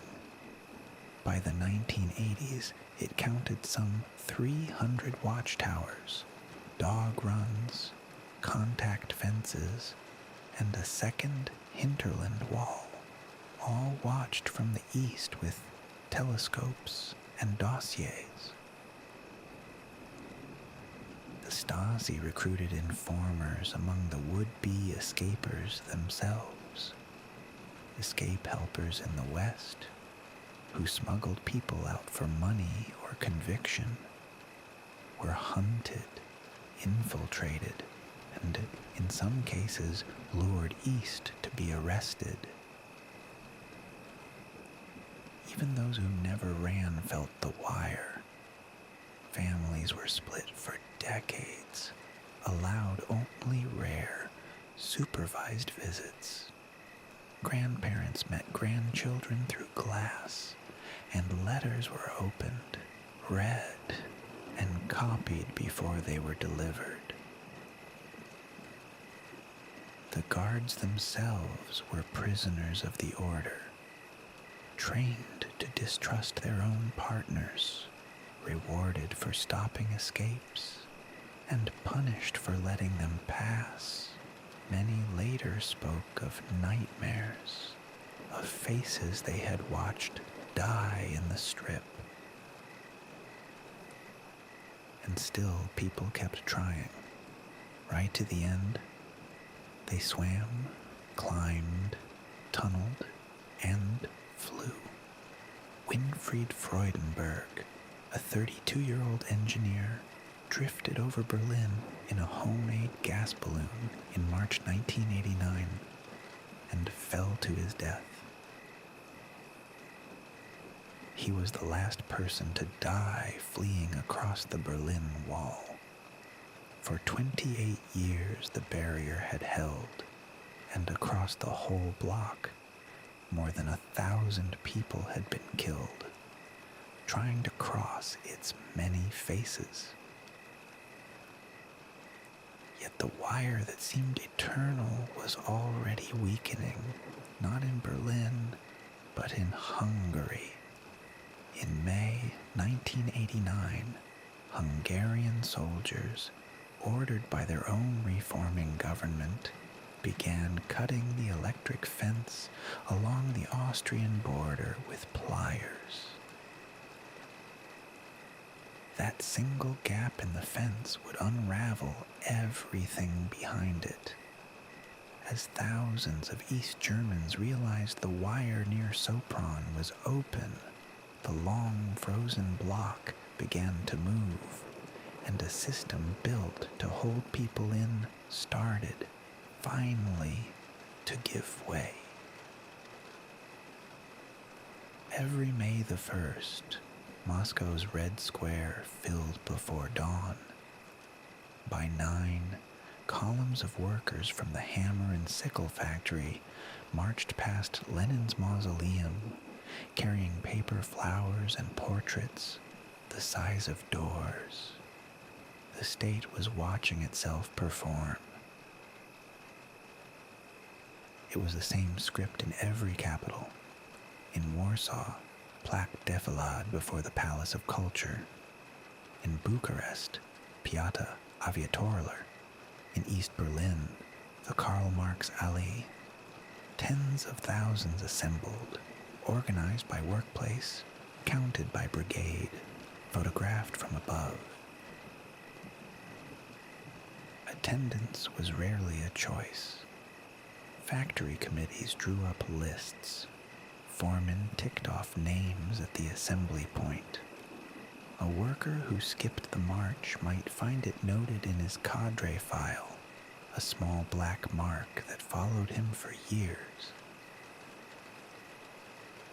At the head of every column came the faces: Marx, Engels, Lenin, then the living leader, printed on cloth and bolted to scaffolding. In the Soviet Union after 1956, they no longer carried Stalin. In 1962, his body had quietly left the mausoleum at night. The portrait was the regime's true currency. In Romania, Nicolae Ceausescu's image appeared on building facades 4 stories high, his head turned slightly upward. The painter instructed to remove the wrinkles and lengthen the gaze toward the horizon. Painters and photographers competed to flatter. The official Ceausescu portrait of 1974 showed him holding a royal scepter. Abroad, the artist Salvador Dali sent a mocking telegram of congratulation, which the party newspaper Sintea printed in earnest, missing the joke. No cult outgrew the one in North Korea. Kim Il-sung's portrait hung in every home and railway carriage, a single approved photograph, dusted daily with a cloth kept for that purpose, alone. To let it gather dust was an offense the neighbors could report. In April 1972, for the great leader's 60th birthday, Pyongyang unveiled a bronze statue, 20 meters high on Mansu Hill. Citizens were brought by the busload to bow and lay flowers. Wedding couples still came first to the feet of the statue. The cult had its grammar. Kim was never simply named. He was the great leader, the son of the nation, the ever-victorious iron-willed commander. Children learned to thank him before meals. The calendar would later be reset to his birth year, 1912, called Juchuan. Words were manufactured as carefully as portraits. The party owned the printing presses, the paper allocation, the ink. In the Soviet Union, Pravda meant truth, and Izvestia meant news. The bitter joke ran that in Pravda there was no news, and in Izvestia, no truth. Pravda printed 11 million copies a day, read aloud at factory meetings, pinned behind glass on street display boards, so even those who bought nothing absorbed the line. Editorials were studied for shifts in wording that signaled who in the Politburo was rising or falling. Each country had its mouthpiece. Romania's Sintia, East Germany's Neues Deutschland, Poland's Tribuna Ludu, Hungary's Nepzabad Zag, Czechoslovakia's Rude Pravo. Different mastheads, one voice, often the same Moscow dispatch translated and printed within the hour. Behind each paper sat the censor. In Poland, the office bore a long name. People called it simply the censorship at Mysza Street in Warsaw. Every book, poster, film, and even funeral notice passed across its desks before it could reach the public. In 1977, a young censor named Tomasz Strzyzewski defected with a suitcase of internal directives. They listed what could never be mentioned: meat shortages, alcoholism figures, the names of poisoned rivers, the very existence of the censorship office itself. What the press could not say, the agitprop posters shouted in primary color. Lithographed by the million, pasted on hoardings and factory walls, the posters promised abundance: smiling tractor drivers, overflowing grain, a worker's fist raised against an unseen enemy. the aesthetic had been fixed in 1934, when socialist realism became compulsory doctrine. Art must be national in form, socialist in content, and legible to a peasant. Abstraction was bourgeois decadence. The only permitted subject was the heroic worker building tomorrow. The heroic worker had a real prototype. In August 1935, a Donbass coal miner, Alexei Stakhanov, was said to have hewn 102 tons of coal in a single shift, 14 times his quota. The figure was staged, his team's labor credited to one man. Within weeks, the Stakhanovite movement swept the block. His face went on the cover of Time magazine in December 1935.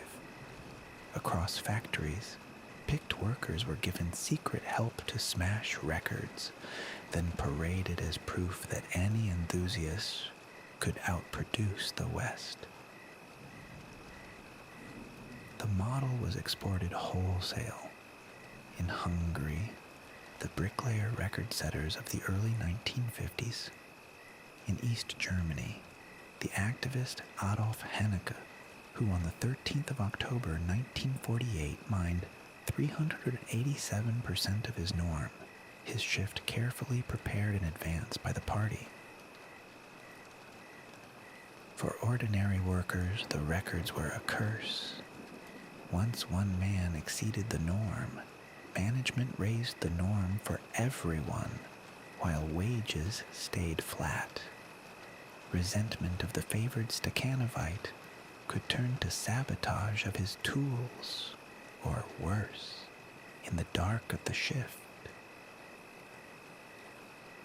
The cinema carried the same load. Every screenplay went to a script committee. Finished films could be shelved for a decade. In the Soviet Union, an entire category existed for banned work, films locked away on the shelf, the polka, never to be seen. Newsreels opened every screening before the feature. The Soviet Novosti Dnia, Poland's Polska Kronika Filmowa, played to captive audiences. Bumper harvests, friendship delegations, the leader cutting a ribbon. The camera never lingered on an empty shelf or a queue. Books faced the same gate. Printing required paper, and paper required a permit. A manuscript critical of the system simply never reached a press. So writers learned to circulate carbon copies by hand, the practice the Russians called samizdat, self-published. In 1958, Boris Pasternak won the Nobel Prize for Dr. Zhivago, published abroad after Soviet rejection. The campaign against him was total. Expelled from the Writers' Union, denounced in Pravda, he refused the prize to avoid exile and died, broken, 2 years later. Typewriters themselves were suspect. In several states, the police kept files of typeface samples, a fingerprint for each machine, so a leaflet could be traced to the desk it was typed on. In Romania, owning a typewriter required registering it with the militia. The deepest fear was the foreign voice. From Munich, Radio Free Europe and Radio Liberty broadcast in the bloc's own languages: Polish, Czech, Hungarian, Romanian, Bulgarian. By the late 1960s, an estimated half the adult population of Poland listened, at least sometimes. To smother it, the regimes built jamming. Hundreds Hundreds of transmitters across the block poured noise onto the broadcast frequencies, a grinding howl the Russians nicknamed the woodpecker. The Soviet Union spent more on jamming than on its own domestic radio service. Listeners fought back with patience. They turned the dial slowly through the static, pressed an ear to the speaker, raised an aerial of bed-spring wire. Families gathered late at night around the set, volume low. A child posted to watch the stairwell. In October 1956, the stakes turned mortal. As Hungarian insurgents fought Soviet tanks in Budapest, rebel radio stations and Radio Free Europe traded broadcasts. Many Hungarians believed the West would come to help. No help came. The survivors never forgave the false hope. Yet the airwaves stayed open enough to matter. Western pop slipped through too. Teenagers in Leipzig and Prague taped the Beatles off Radio Luxembourg onto real machines. The party railed against the long hair and the noise as the music of decay. Photographs lied as fluently as words. Retouchers worked with brush and scalpel. When a man fell from favor, he vanished from the picture. Nikolai Yezhov, once chief of Stalin's secret police, was airbrushed out of a 1937 photograph beside the leader, leaving a blank Canal wall. By the 1970s, the lie had become routine, almost gentle. The leader's portrait at every podium, the slogan over every gate, "Workers of the world unite," the words rusting along with the iron they were bolted to, read by no one, removed by no one. The choreography reached its purest form in stadium spectacle. In East Germany, the Spartakiad gymnastics festivals filled the Leipzig stadium with tens of thousands of children moving as one body, forming the party emblem and the leader's name in living letters. North Korea perfected it. The Arirang Mass Games set 100,000 performers in the Mayday Stadium. The backdrop, a wall of children flipping colored cards on command, an instant living mosaic of the great leader's face, error punished by collective shame. The leader who most loved a stadium was Romania's. After a 1971 visit to Pyongyang and Beijing, Ceausescu returned enchanted by the spectacle and tightened his July theses, demanding art, serve the party. Romanian festivals now staged adoration on the Korean model. His wife was lifted alongside him. Elena Ceausescu, of little schooling, was titled academician, doctor, engineer. Her name went on chemistry papers she could not have written. State portraits placed the couple together, the nation's mother and father, ruling as one. East Germany's Erich Honecker preferred a quieter cult, in his case, a wall.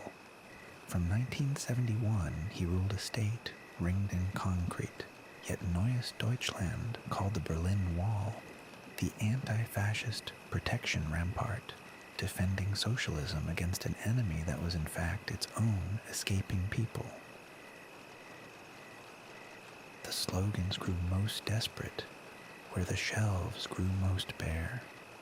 In Poland, by 1980, banners proclaimed the success of socialist construction above shop windows, holding only vinegar and tinned fish, while housewives queued from dawn for a delivery of meat that might not come. That gap had a price. In June 1976, when Poland raised food prices overnight, workers at Radom and the Ursus tractor plant near Warsaw walked out and were beaten in police corridors, run between two rows of truncheons in what they called the path of health.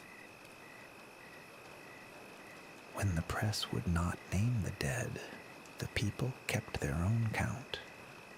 After the December 1970 shootings of shipyard workers on the Baltic coast, in Gdynia and Gdansk, mourners later raised crosses where the official record admitted nothing, names cut into stone the state had tried to erase. To prove abundance, the regimes staged the model store. Foreign delegations were walked through a single well-stocked shop kept full for the occasion, a Potemkin counter, while the visitors' own minders knew the ordinary shop 2 streets away held nothing at all. The most elaborate fictions were built for the camera of the foreigner. When American President Richard Nixon came to Bucharest in 1969, crowds were assembled, flags handed out, the route freshly painted. The welcome was genuine in feeling and entirely managed in fact. Inside, the propaganda machine consumed real lives. Editors learned self-censorship deeper than any rulebook. A journalist anticipated the objection before it came, softened a figure, dropped a name, until the habit of caution replaced the need for a censor at all. Some refused.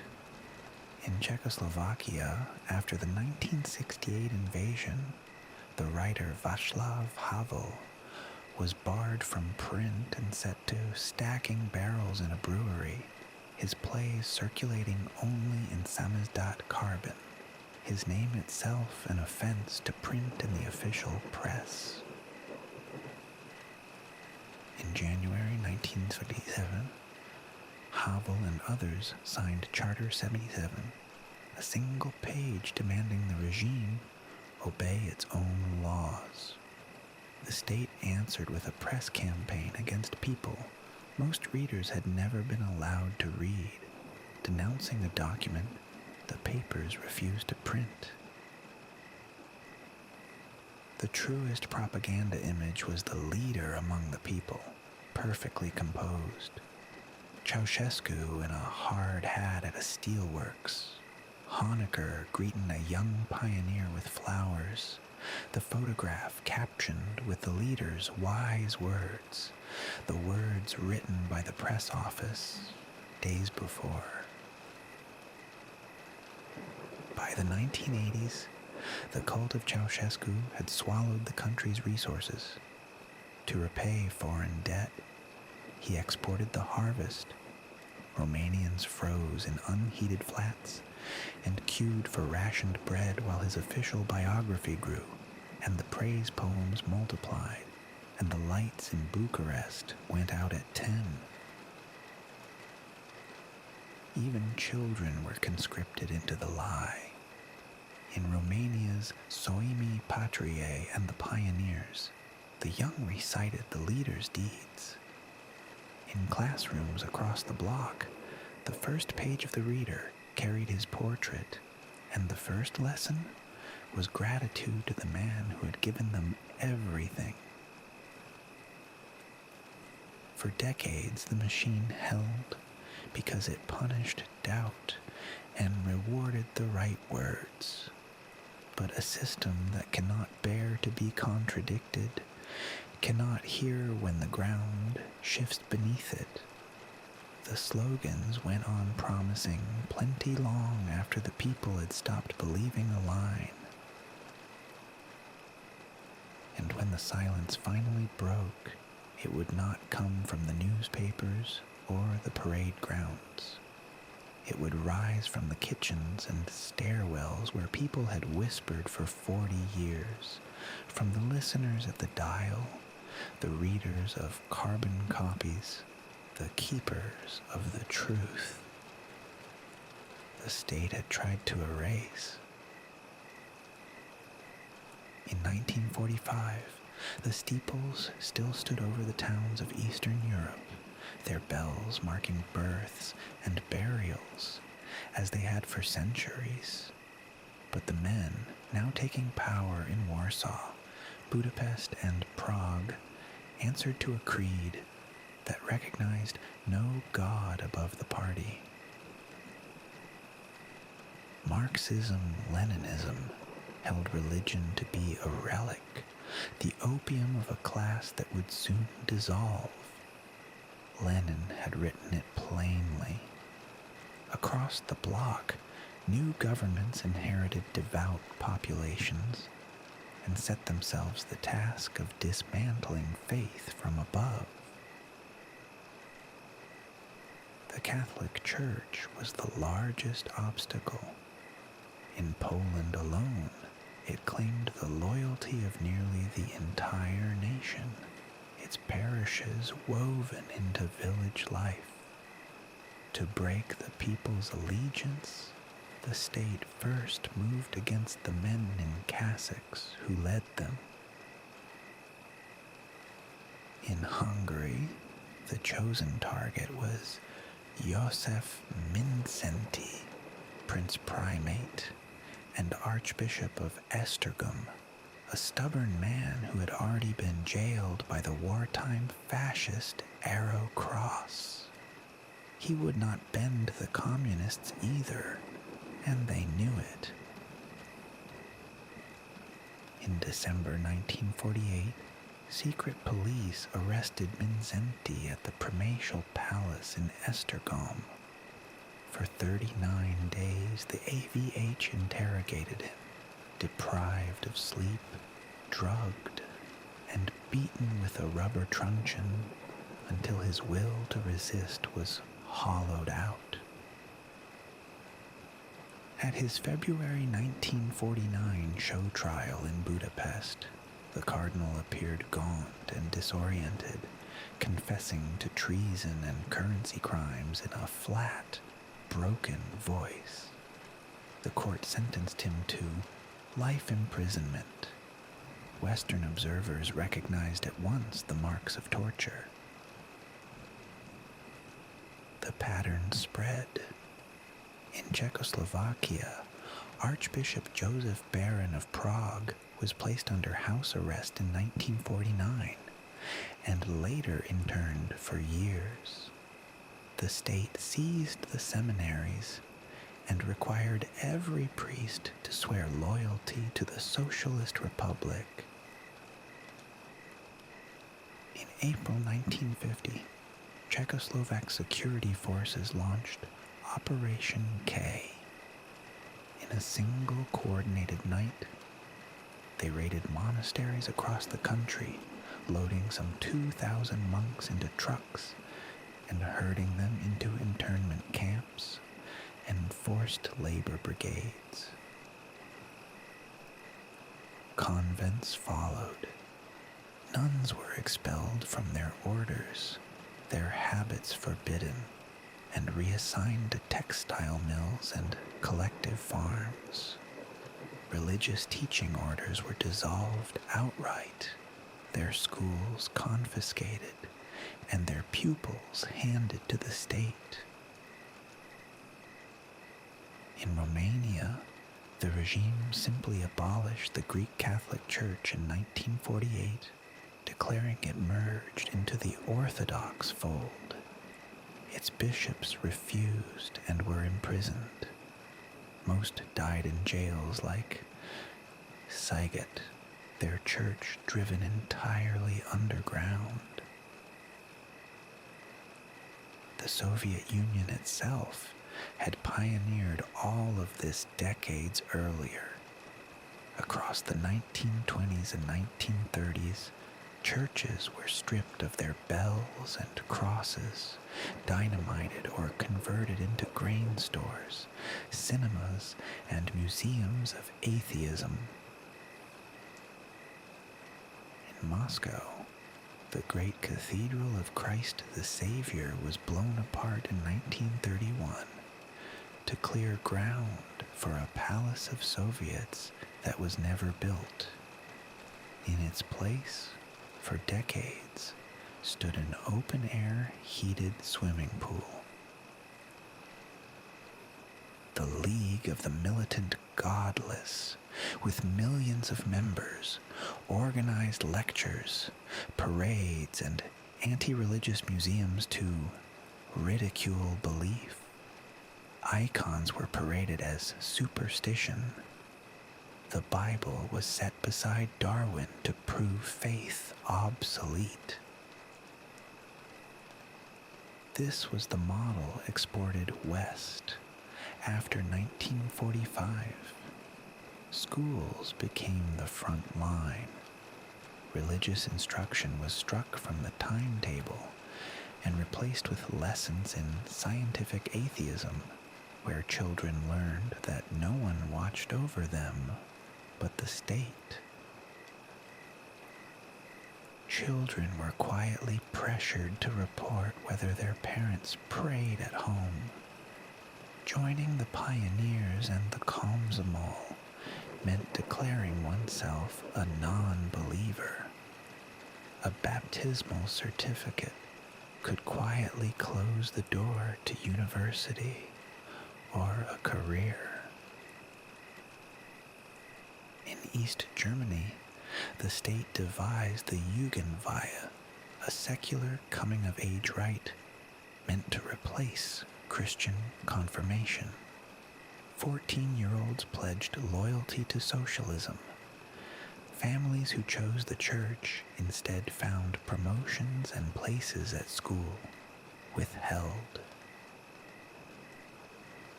Yet faith did not die. It went indoors and underground. Across the block, baptisms were performed in secret, in private apartments and country cottages, the priest arriving after dark, the windows curtained, the infant named before God, and a handful of trusted kin. In Lithuania, the most Catholic of the Soviet republics, the underground ran deep. Priests were trained in secret seminaries, masses said in forests and farmhouses, and from 1972, an illegal samizdat journal, the Chronicle of the Catholic Church in Lithuania, documented every act of repression. Soviet bulldozers flattened the Hill of Crosses near Siaulii 3 times, burning the wood and carting away the iron. Each time, within days, the people returned in the dark and planted thousands of new crosses on the bare mound. Where churches still functioned, they were watched. Secret police photographed worshippers entering on feast days, noting names and faces. To be seen at Easter Mass was to risk a quiet word at work, a passed-over promotion, a child denied a place. In Albania, the assault went furthest of all. In 1967, Enver Hoxha declared the world's first officially atheist state. Every mosque, church, and monastery was closed. Some 2,000 religious buildings were shut, repurposed, or razed. Albanian clergy were imprisoned and executed. Merely owning a Bible or a crucifix became a crime. Parents were forbidden to give children religious names. For more than 2 decades, public worship of any kind simply ceased to exist. Poland was the regime's hardest case.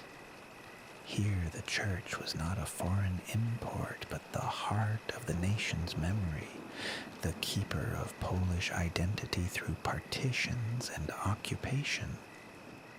To crush it would mean crushing the country's soul, and the party knew it might fail. At the head of the Polish church stood Stefan Wyszynski, Primate of Poland from 1948. Shrewd and unyielding, he negotiated where he could and stood firm where he must, refusing to let the faith be reduced to a tool of the state. In September 1953, the authorities arrested Wyszynski and confined him to a series of remote monasteries for 3 years. Even imprisoned, he composed the Jasna Gora vows, a national renewal of faith read aloud to 1 million pilgrims in 1956. Released amid the upheaval of 1956, Wyszynski returned to Warsaw, a national figure the regime could not destroy. He led the church through the great millennium of 1966, marking 1,000 years since Poland's baptism in defiance of state celebrations, staged to drown it out. The state answered with parallel parades, mass rallies, and a propaganda campaign equating the cross with backwardness. But the pilgrim crowds were larger. A copy of the Black Madonna of Czestochowa was sent from parish to parish. When police seized it, the empty frame was carried on instead. In the new towns built for socialism, the planners left out churches deliberately. At Nowa Huta, the steel city beside Krakow, residents petitioned for years for a place to worship and were refused. The regime determined this model proletarian town would be godless.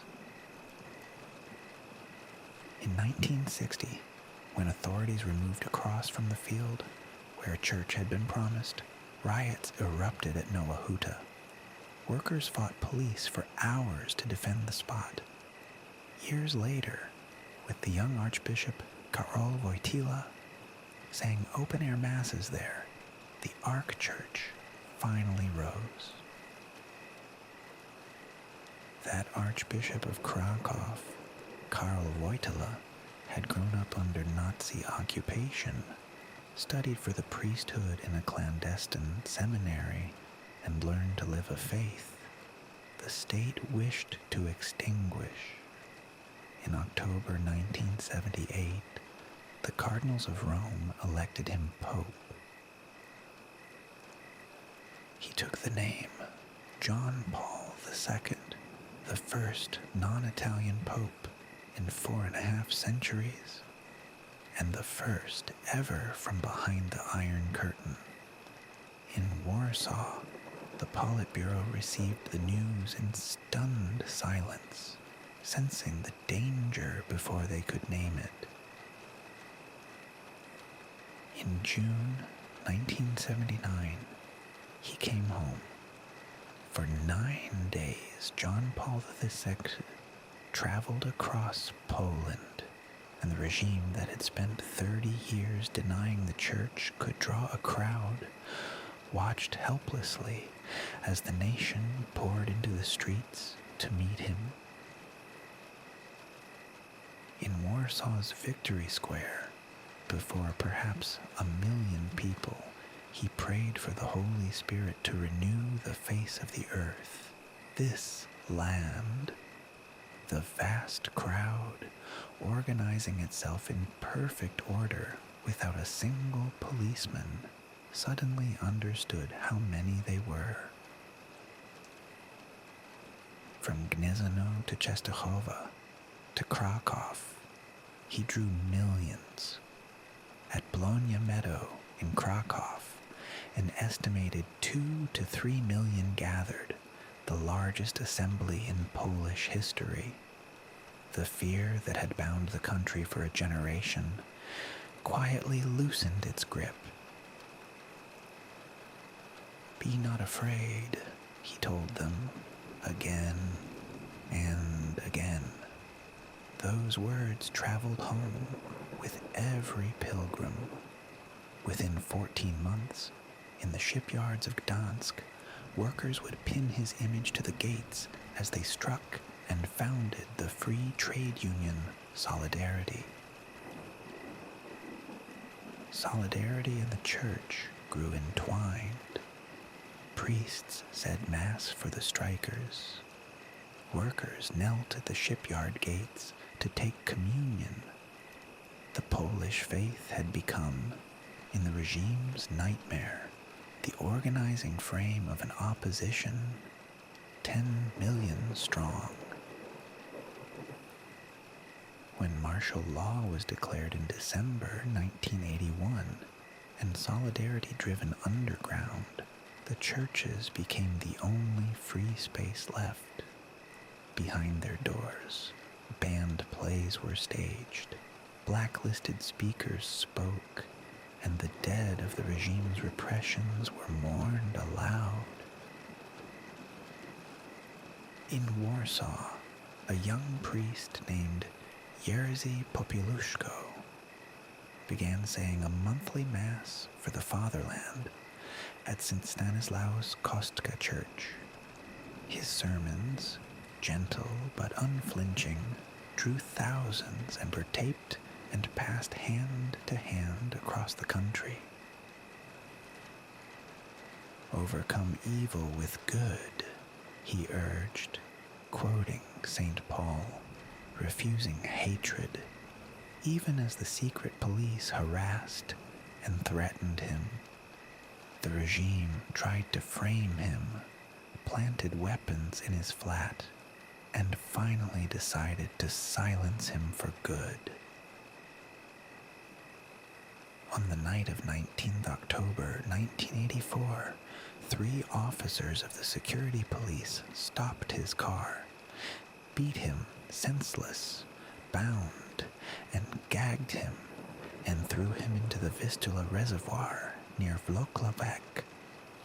His battered body was recovered 11 days later. Hundreds of thousands came to his funeral at St. Stanislaus Kostka on 3rd November 1984.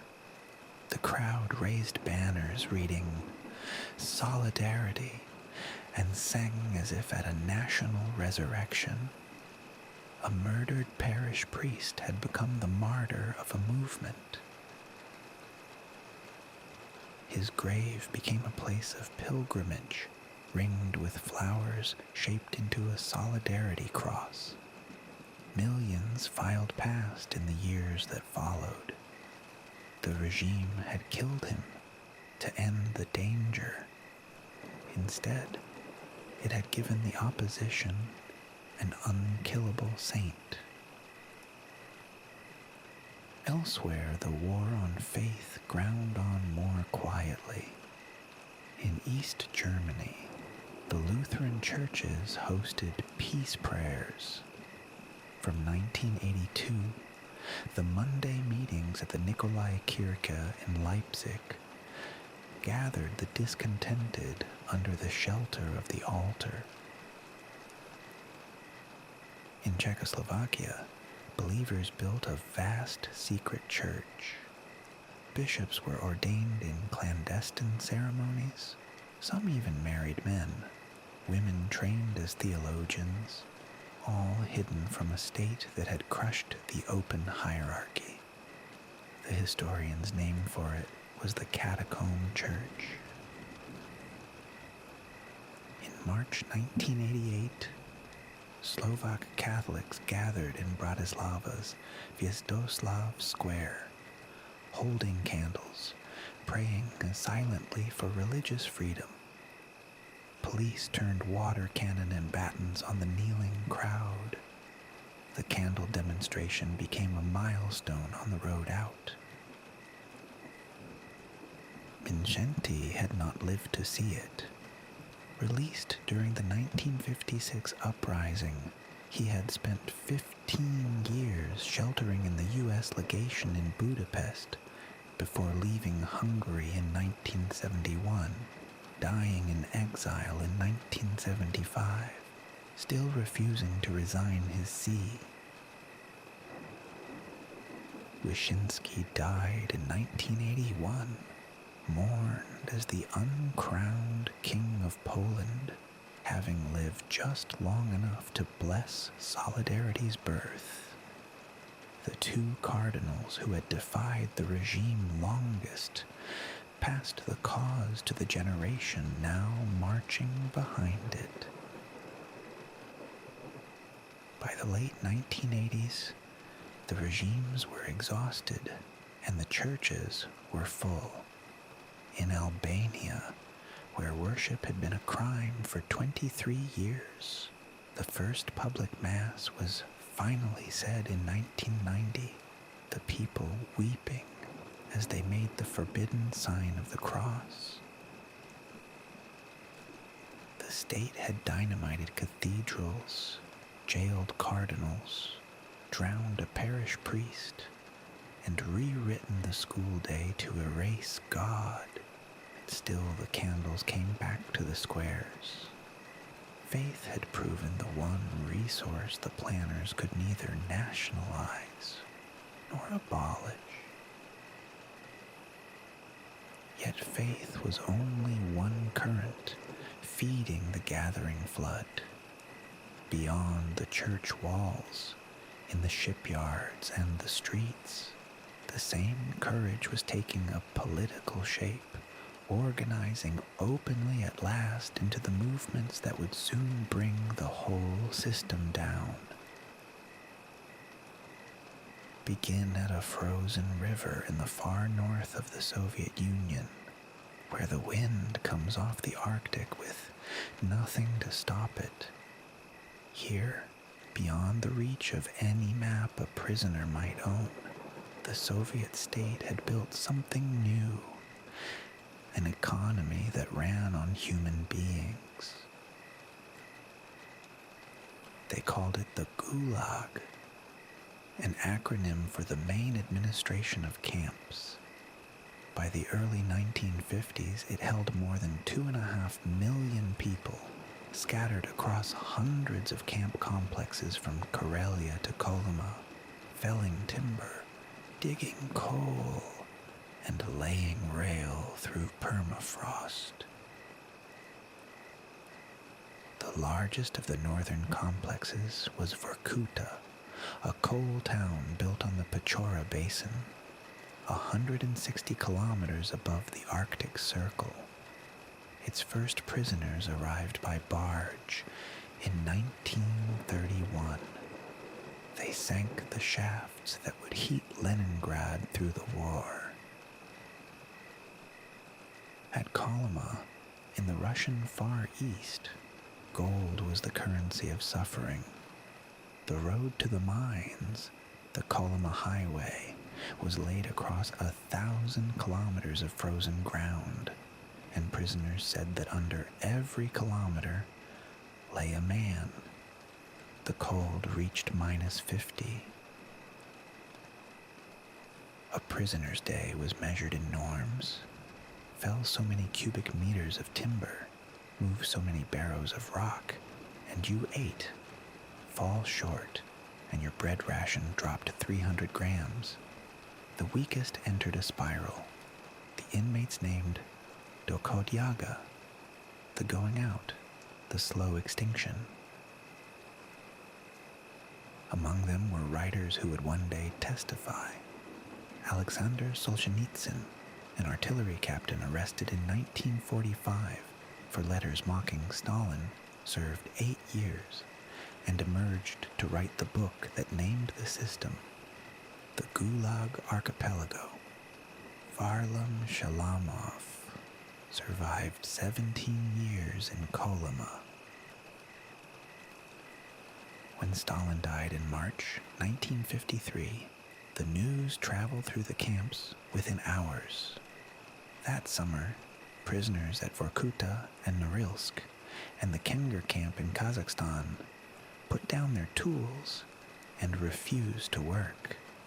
The strikes were broken at Kengir by tanks driving into a crowd.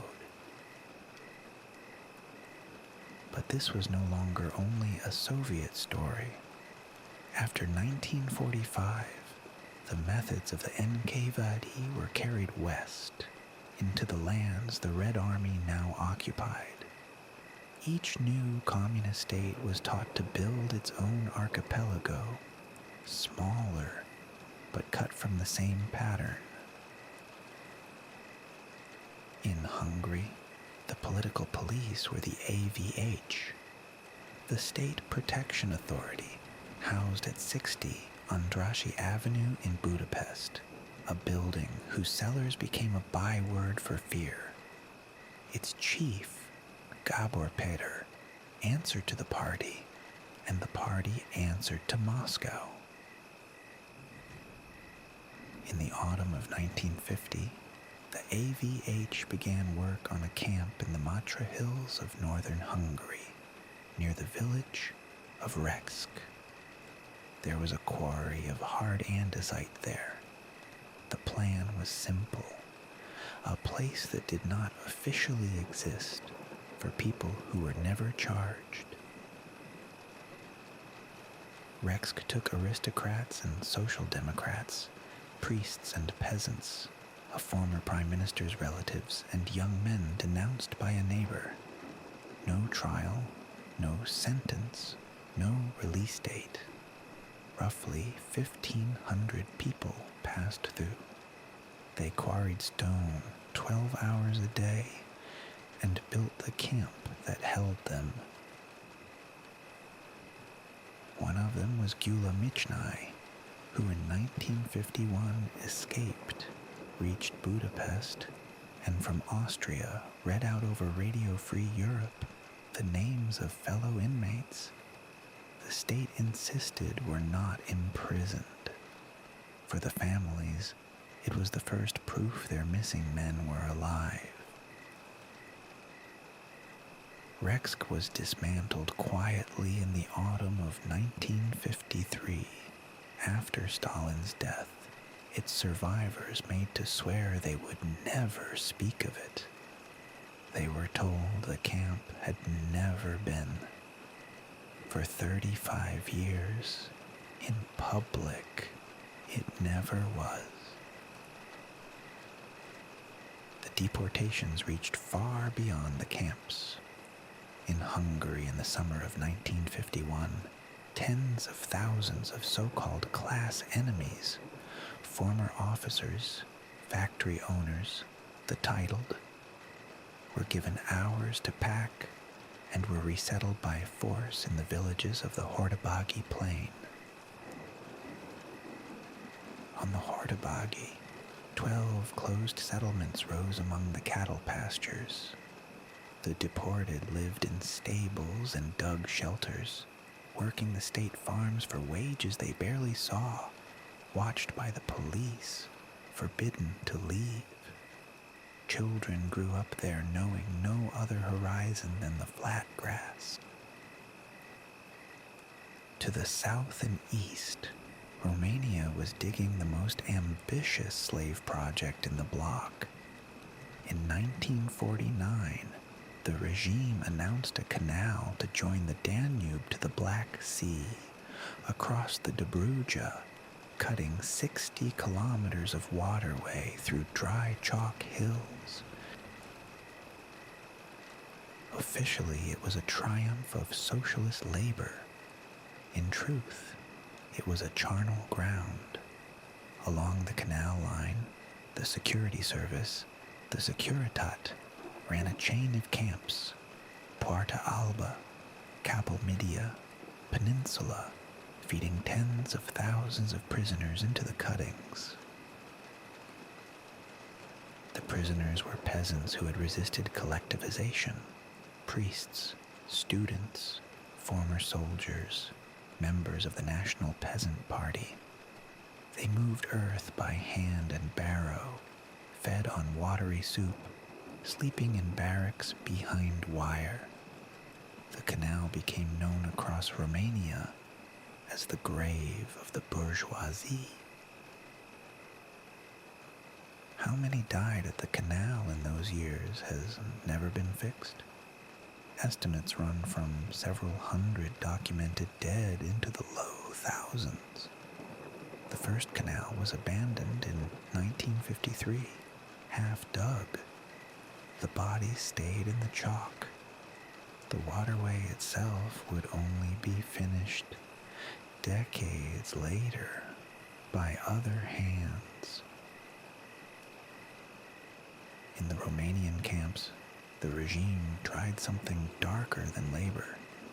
At Pitești prison, from 1949, a program called re-education set out not to work prisoners, but to remake them, to break a man's mind and have him rebuild it in the party's image. The method, devised around the inmate Eugen Turcanu, used prisoners to torture prisoners. A man was beaten until he denounced everything he loved: his faith, his family, his friends, then forced to inflict the same on the next.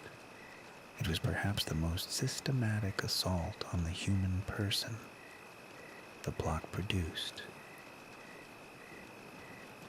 When the Pitești experiment grew embarrassing, the state shut it down and shot Turcanu and his closest accomplices in 1954, blaming the violence on the victims it had armed.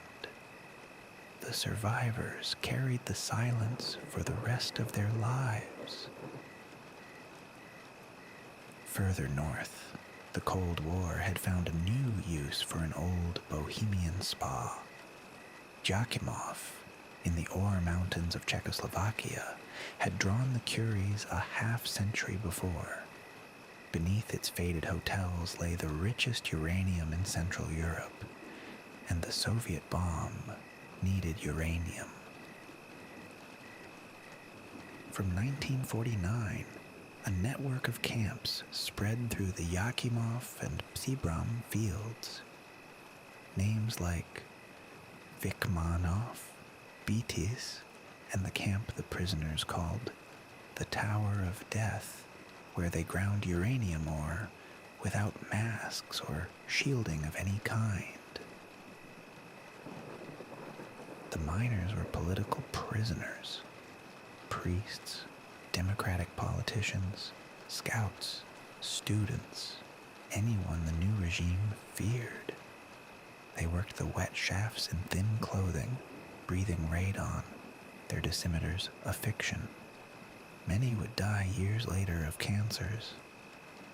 No doctor was permitted to connect to the mines. The ore went east, sealed and guarded, to feed the reactors of Soviet Saryshagin and the bomb program of Lavrenti Beria. A prisoner in the Ore Mountains was, quite literally, mining the explosive that held the Iron Curtain in place. Poland's terror wore a different face, but the same uniform. After the war, the Ministry of Public Security ran prisons and camps across the country, and in a grim irony, reopened parts of former Nazi sites at Świętochowic's Goda and elsewhere in Silesia. Now for German civilians and Polish enemies of the new order. In the Polish coal fields, the regime created mining battalions. Conscripts judged politically unreliable, sent not to barracks, but to the pits of Silesia. Tens of thousands of young men dug coal under military discipline, many maimed, hundreds killed, their service hidden for decades. And in Warsaw, in the cellars of the Ministry building on Rakowiecka Street, the interrogators of the Bezpieka worked through the night. Witold Pilecki, the man who had volunteered to be imprisoned in Auschwitz to report on it, was tortured here, tried in secret, and shot in 1948 as an enemy of the people. On the Danube's lower reaches, Bulgaria built its own island of the disappeared. In 1949, the regime opened a camp on Belene, a long marshy island in the Great River near the Romanian border. Its name would come to stand for everything the Bulgarian state denied. At Belene, the prisoners drained marshes, raised dikes, and farmed the reclaimed land while the mosquitoes and the guards took their toll. There were no sentences and no charges, only an administrative order. People simply vanished from their towns, and their families learned not to ask. Belene closed and reopened with the political weather. In 1959, it took a new wave of prisoners.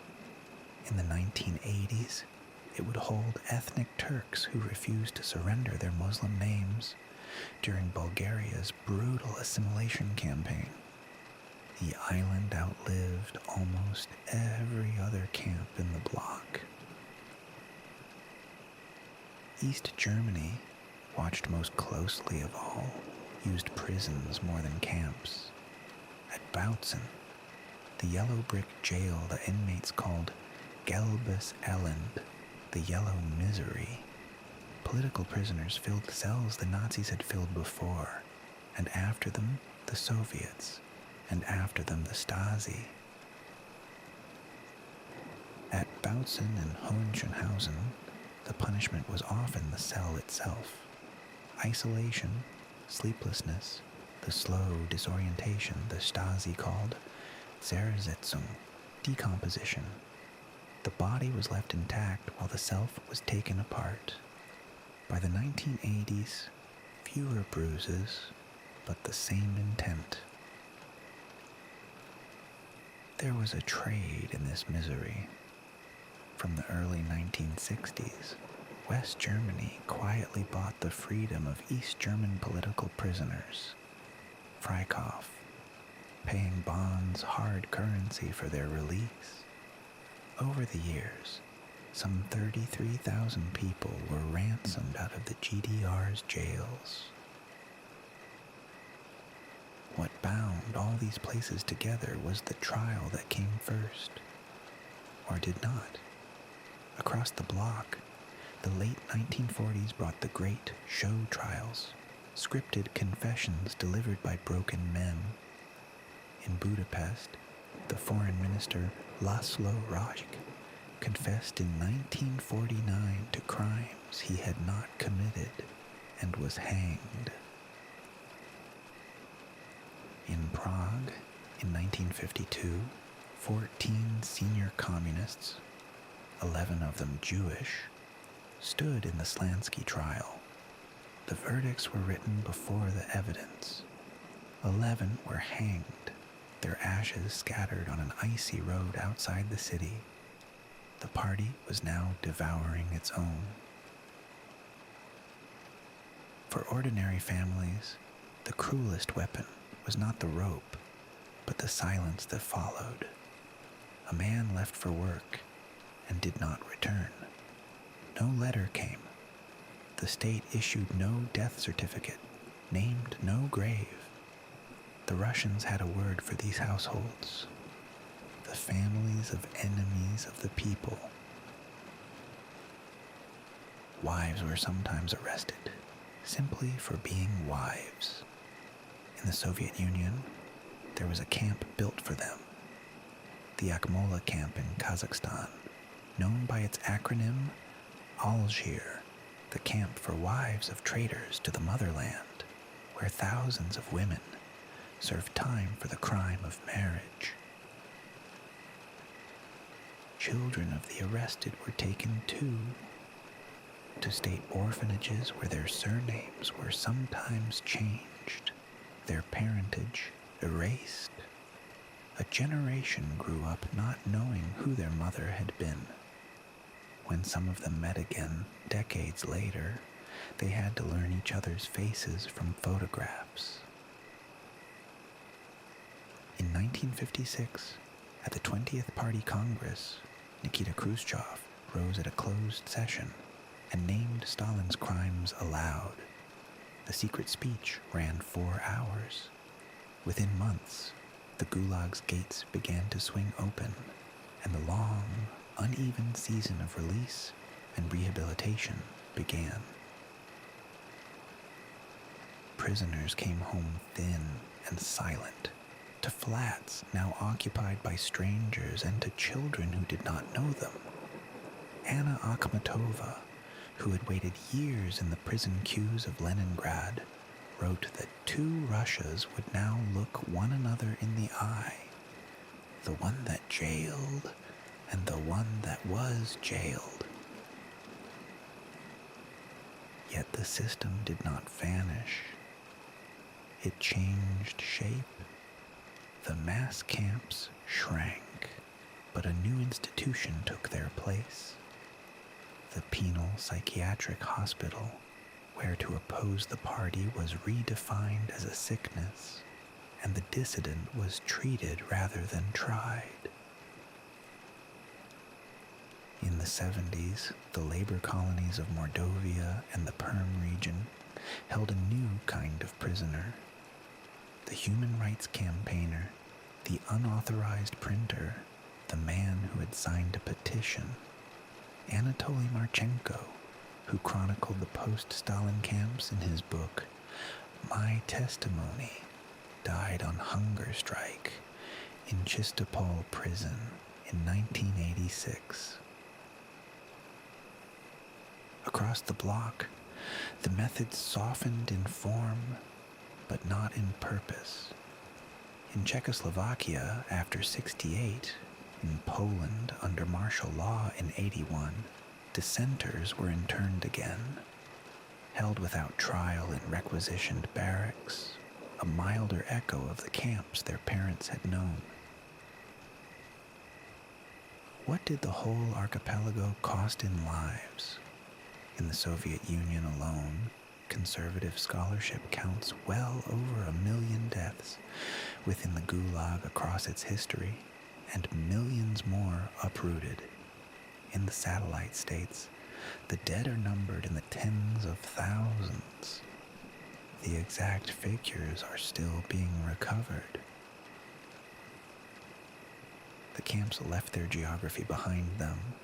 A quarry at Reksk, now grown over with birch. A chalk cutting near Puerto Alba, where canal water finally runs.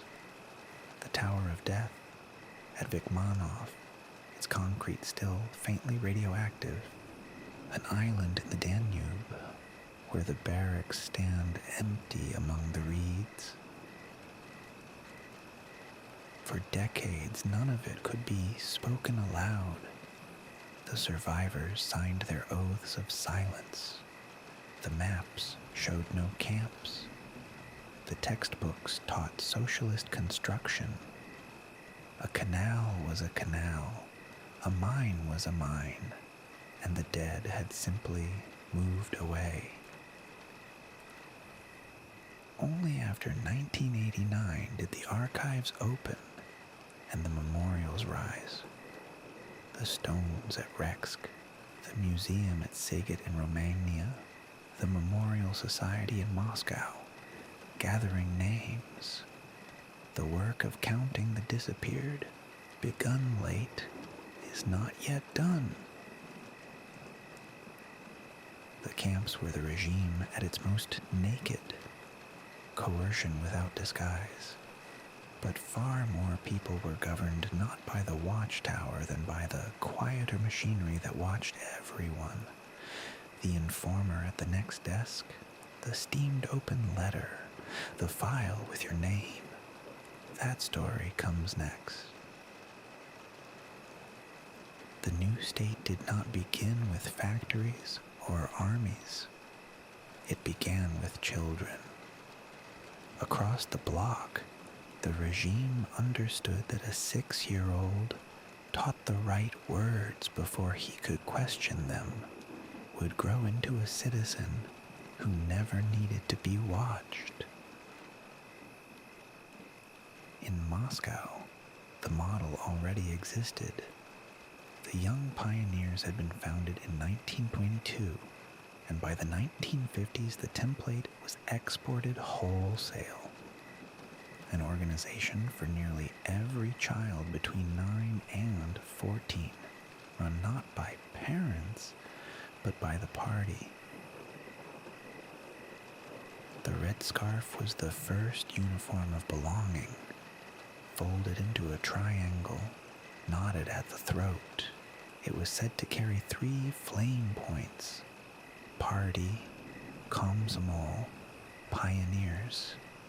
A child who wore it was no longer simply a child. He was an apprentice of the state. Admission was a ceremony, deliberately solemn. Children stood in ranks and recited the oath: to love the Soviet motherland, to live and learn as Lenin commanded. The words mattered less than the act of saying them together, aloud, in public. In East Germany, the organization was the Junge Pioniere, founded in 1948 and named for Ernst Thälmann, the communist leader murdered at Buchenwald. Its youngest members wore blue scarves, the older a red. The greeting was a raised, flat hand above the head. The pioneer greeting in the GDR came with a call and response. The leader shouted, "For peace and socialism, be ready."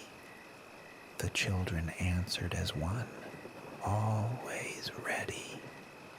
It was rehearsed until it required no thought at all. In Hungary, the children were Udarok, pathfinders, organized from 1946.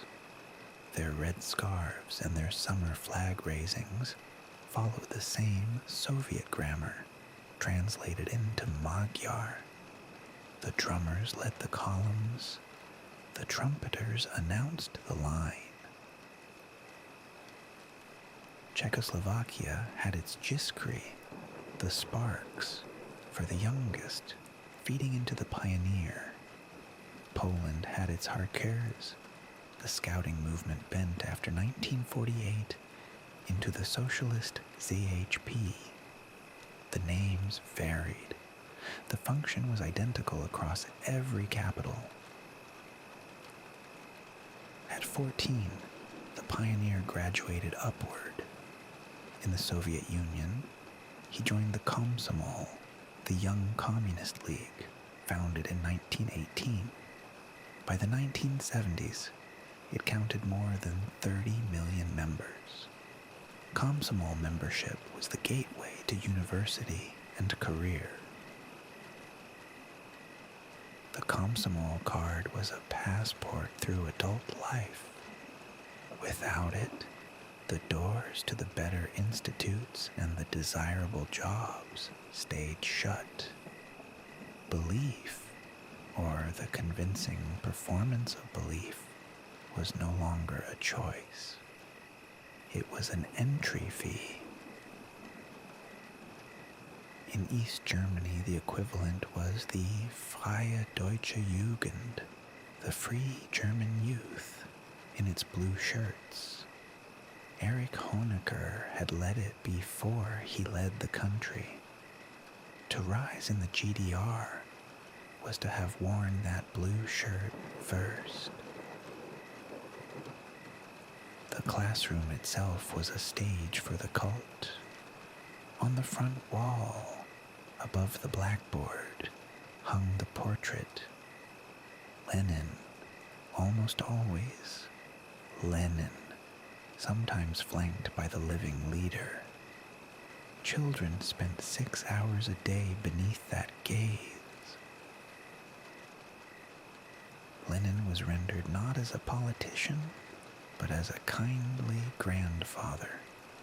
Soviet primers told of Grandfather Lenin, who loved children, who fed birds in winter.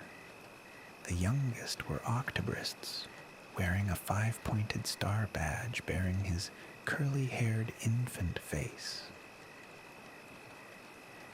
The reading primers carried the message before children could weigh it. A is for our army, the books said. The first words a child learned to spell were the words the state had chosen.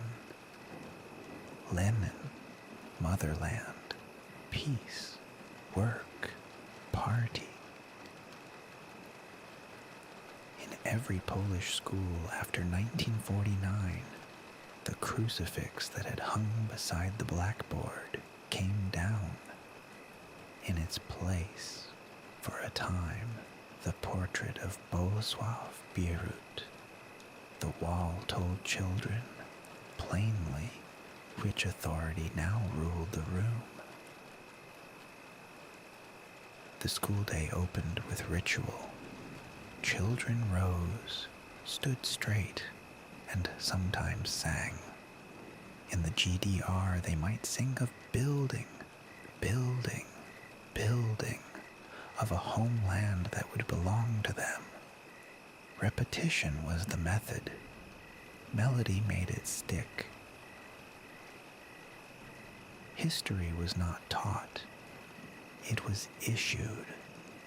Textbooks were rewritten so that the party had always been right, its rivals always traitors.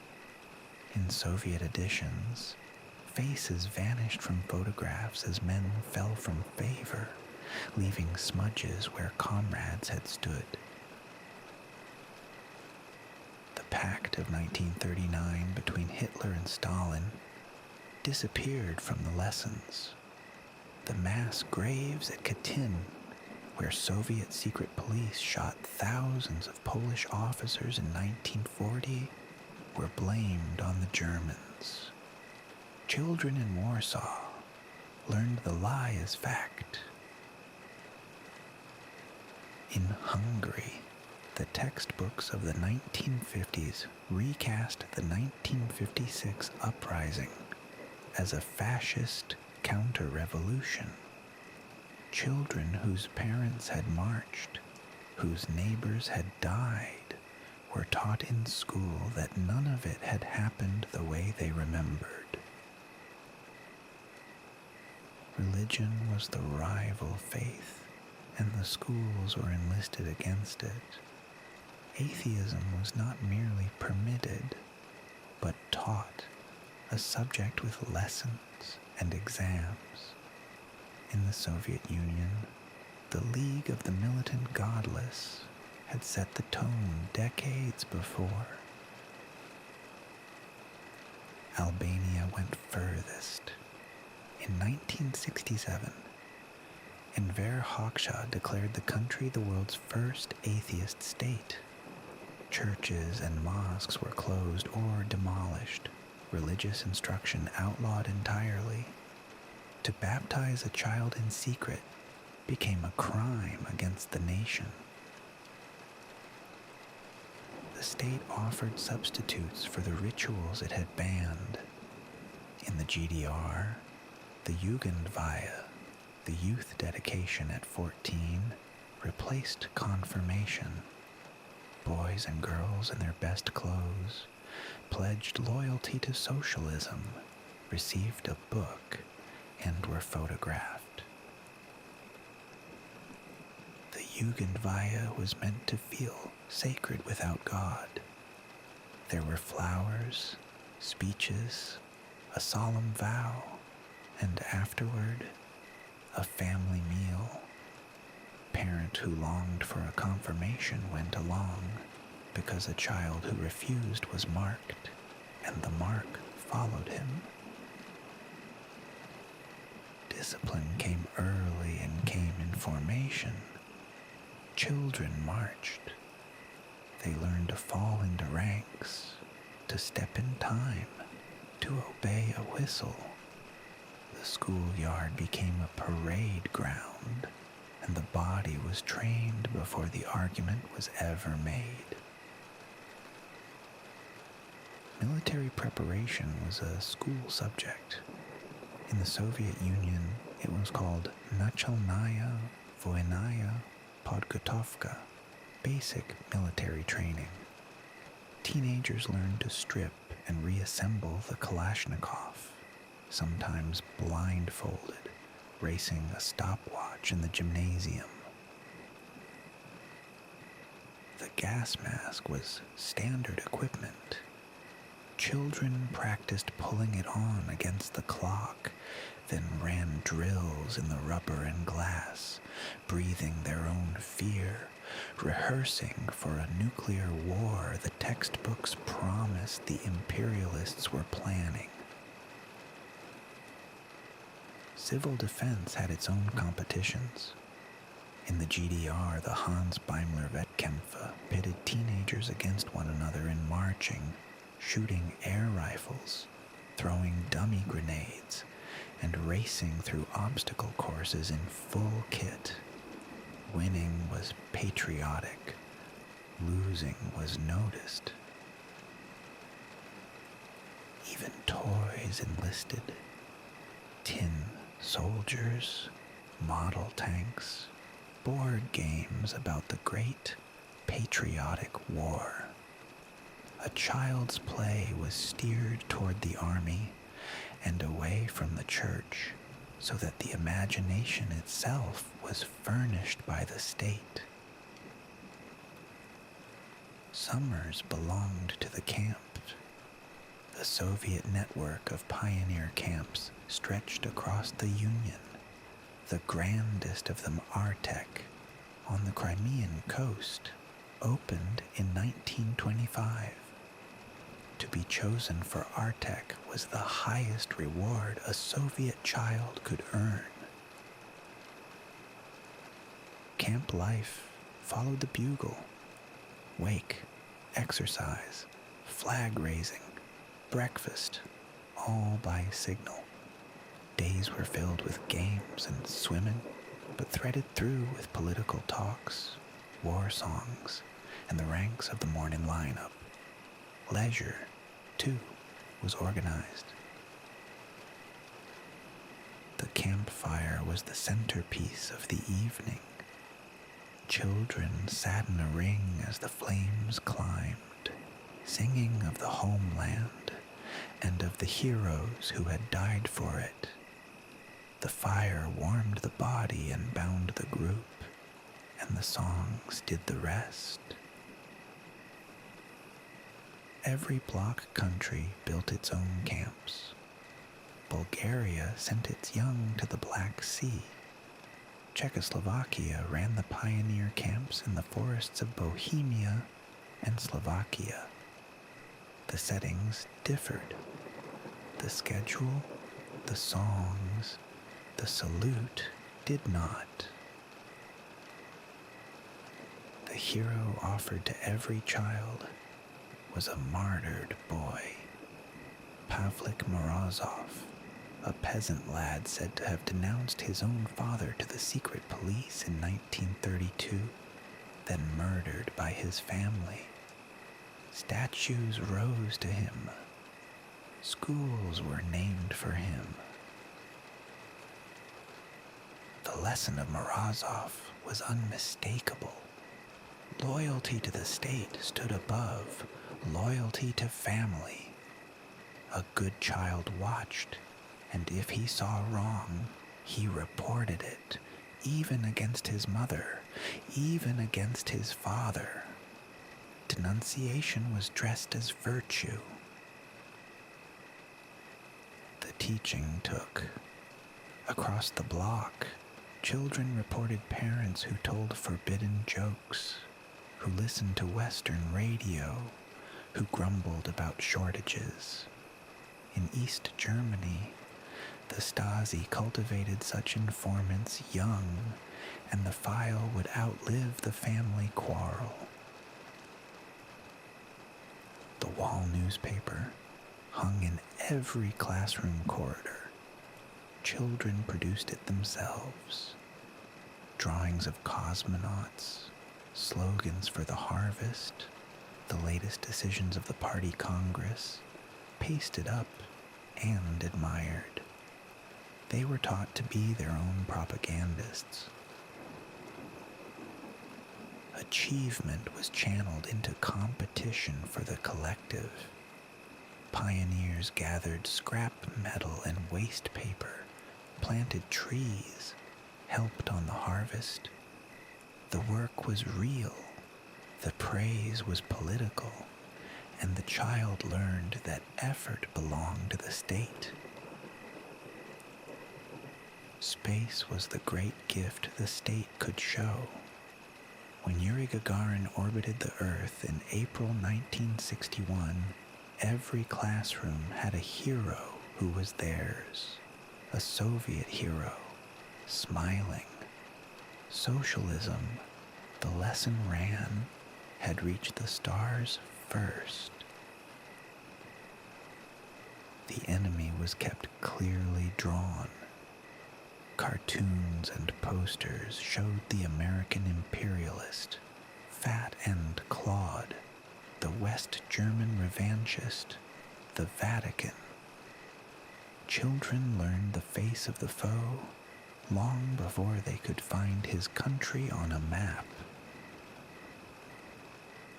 Friendship of the peoples was the gentler half of the message.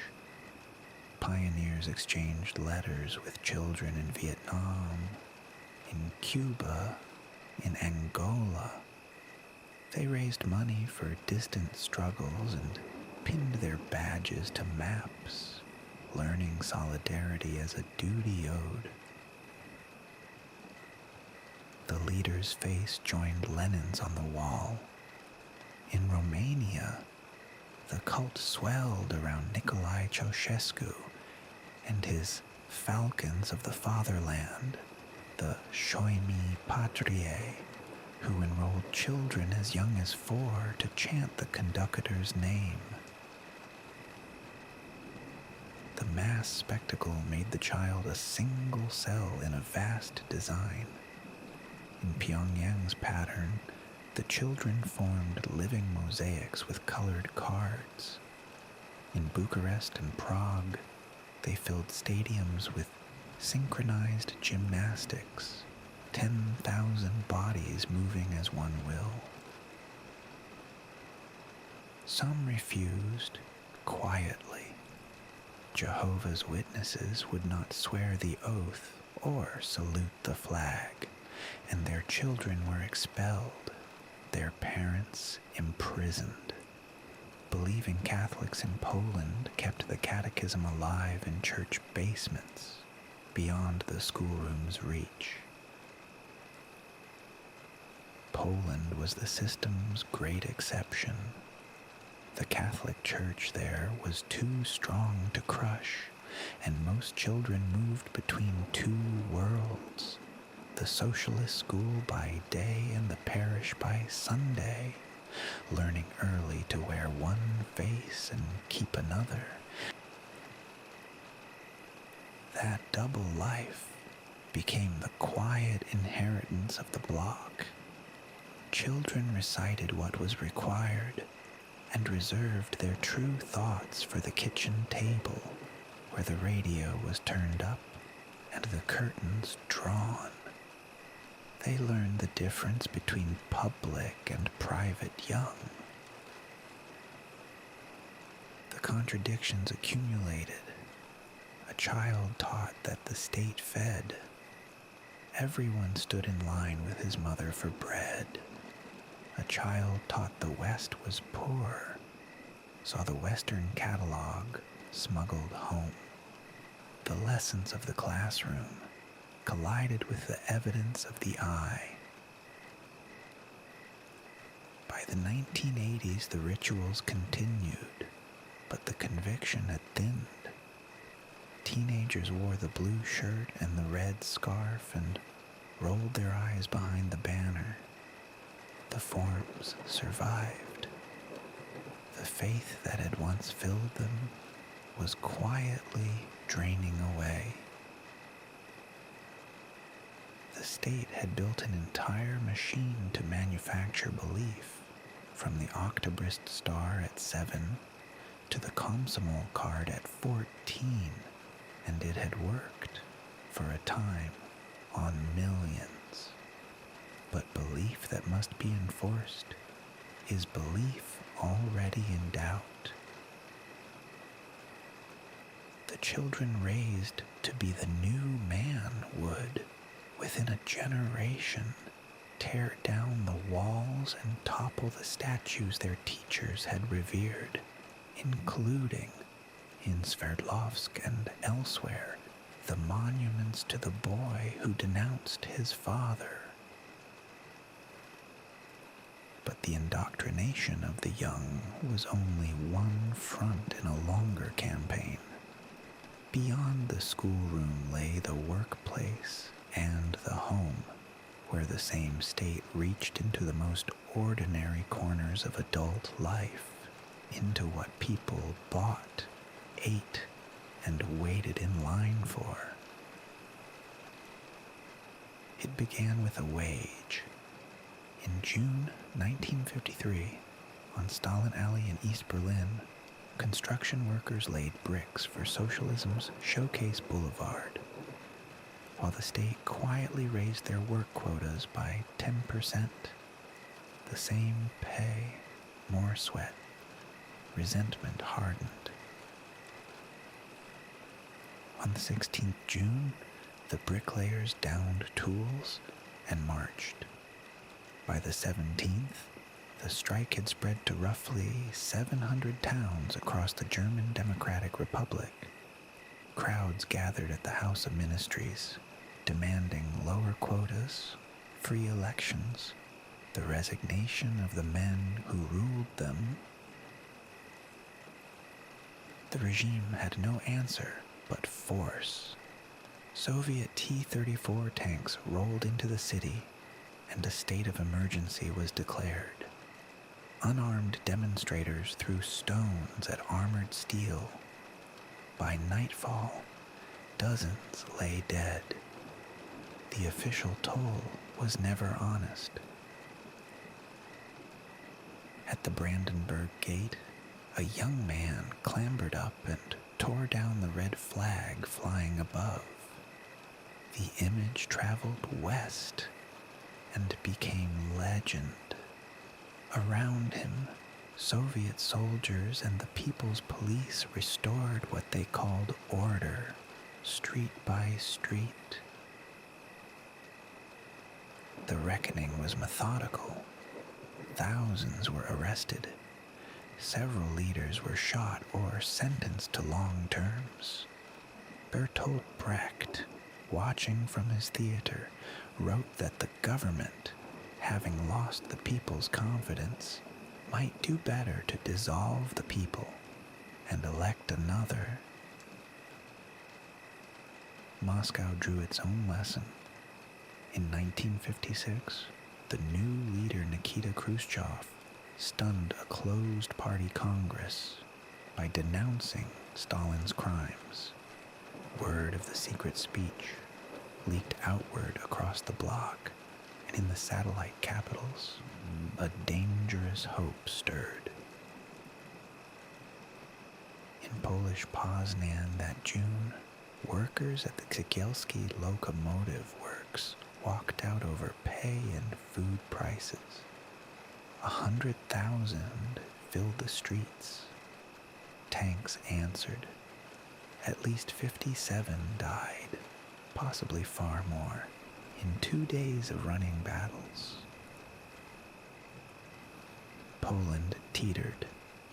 In October, the party turned to Władysław Gomułka, a reformer it had once imprisoned.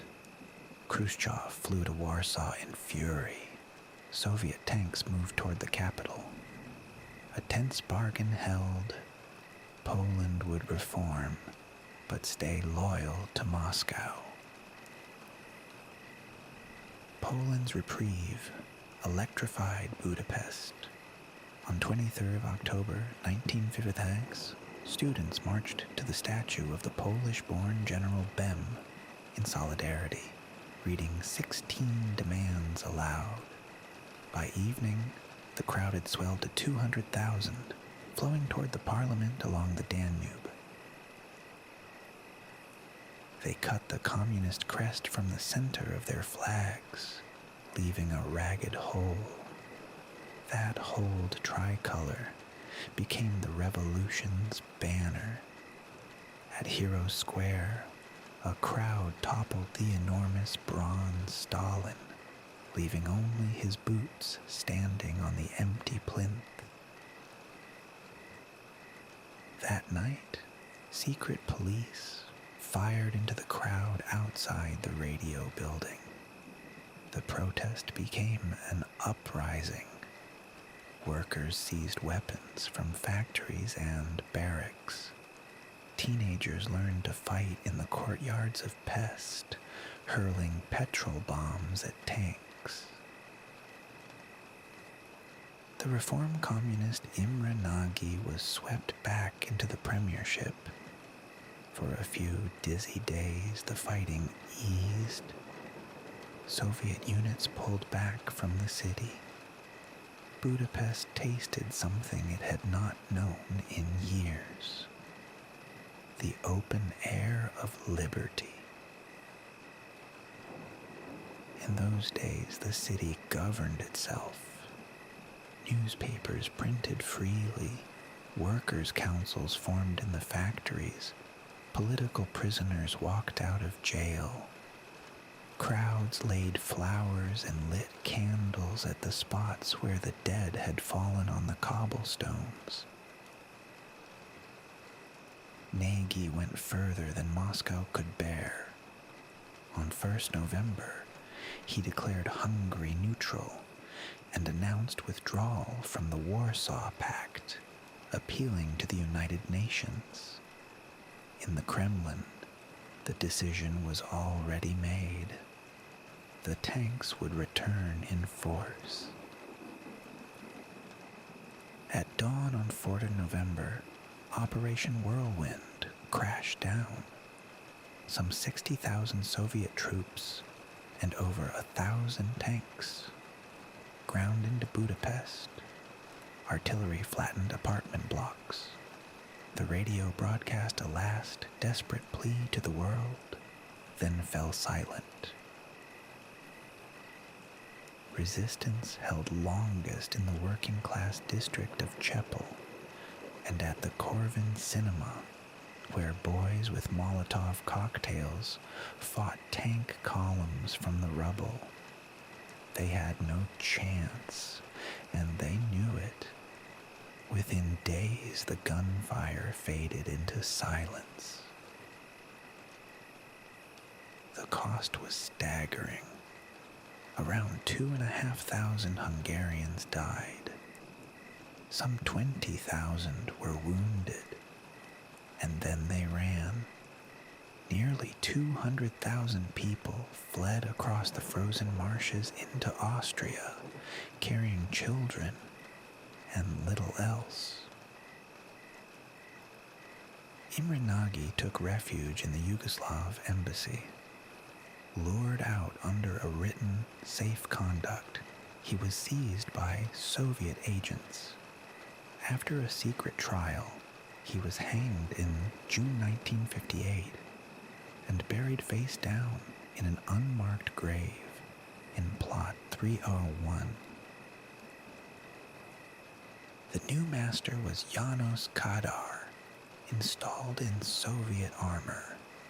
His courts handed down some 400 executions and tens of thousands of prison sentences. The West had cheered Hungary on, then watched. no help ever came across the border.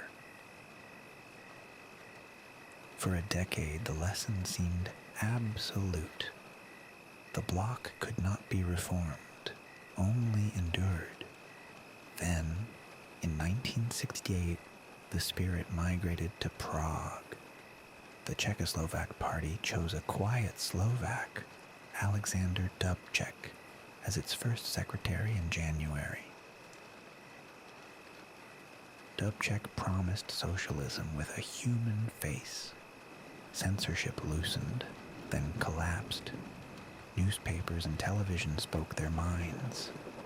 The action program pledged free assembly, press, and travel. In the cafes of Prague, people argued openly for the first time in 20 years. In June, the writer Ludvík Vakulík published the manifesto 2,000 words, urging citizens to push reform from below. Moscow read it as counter-revolution. Through the summer, Brezhnev and his allies met the Czechoslovaks, demanding they halt. Dubček would not. On the night of 20th August 1968, the Warsaw Pact invaded. Around 500,000 Soviet, Polish, Hungarian, Bulgarian, and East German troops poured across the borders. Tanks rumbled into Prague before dawn. Czechoslovakia woke under occupation. The Czechs did not fight with guns.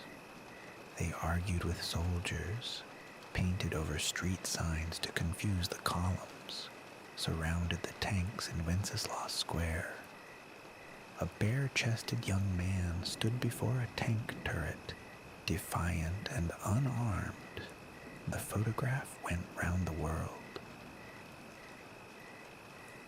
Around the Czechoslovak radio building, citizens built barricades and burned trucks to defend the last free broadcasts.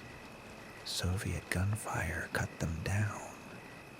Roughly 140 civilians died in the invasion, blood drying on the pavements of a city that had not raised a weapon.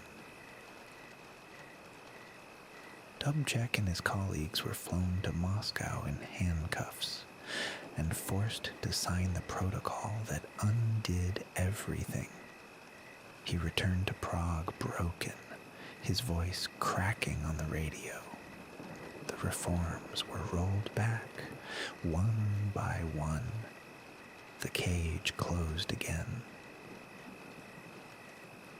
Brezhnev gave the crushing a name and a doctrine. When a socialist country strayed, he declared it threatened them all, and the others had the right to intervene. The Brezhnev doctrine made every eastern boundary a Soviet possession, defended by armor. In January 1969, a philosophy student named Jan Palach walked to the top of Wenceslas Square, doused himself with petrol, and set himself alight. He did it, his note said, to wake a nation sliding into apathy. He died 3 days later. Some 600,000 mourners filled Prague for his funeral. Weeks later, a second student, Jan Zajic, burned himself in the same square. The protests were swept away, but the names endured, carved into the conscience of a silenced country. What followed was called normalization. Husak replaced Dubček. 500,000 were purged from the party and the professions. Writers became window cleaners. Scholars stoked boilers. The country grew quiet, prosperous, and dead behind the eyes for 20 years. Poland would not stay quiet. In December 1970, the government raised food prices days before Christmas. Shipyard workers in Gdansk, Gdynia, and Szczecin struck and marched. Soldiers and militia opened fire. Dozens died on the Baltic coast. One image seared itself into memory. The body of a young worker, Zbigniew Godlewski, carried through Gdynia on a door, draped in a flag. A song mourned him as Janek Wisniewski. Gomulka fell. Edward Gierek took his place, promising bread and calm. The calm was borrowed. Gierek funded it with Western loans and imported plenty. When the debts came due in June 1976, and the prices jumped again, workers in Radom and Ursus erupted. They were beaten through gauntlets of police, sacked, and blacklisted. Out of 1976 came something new. Intellectuals formed the Workers' Defense Committee, KOR, to aid the persecuted families and document the beatings. For the first time, workers and dissident thinkers stood together. The opposition was learning to organize.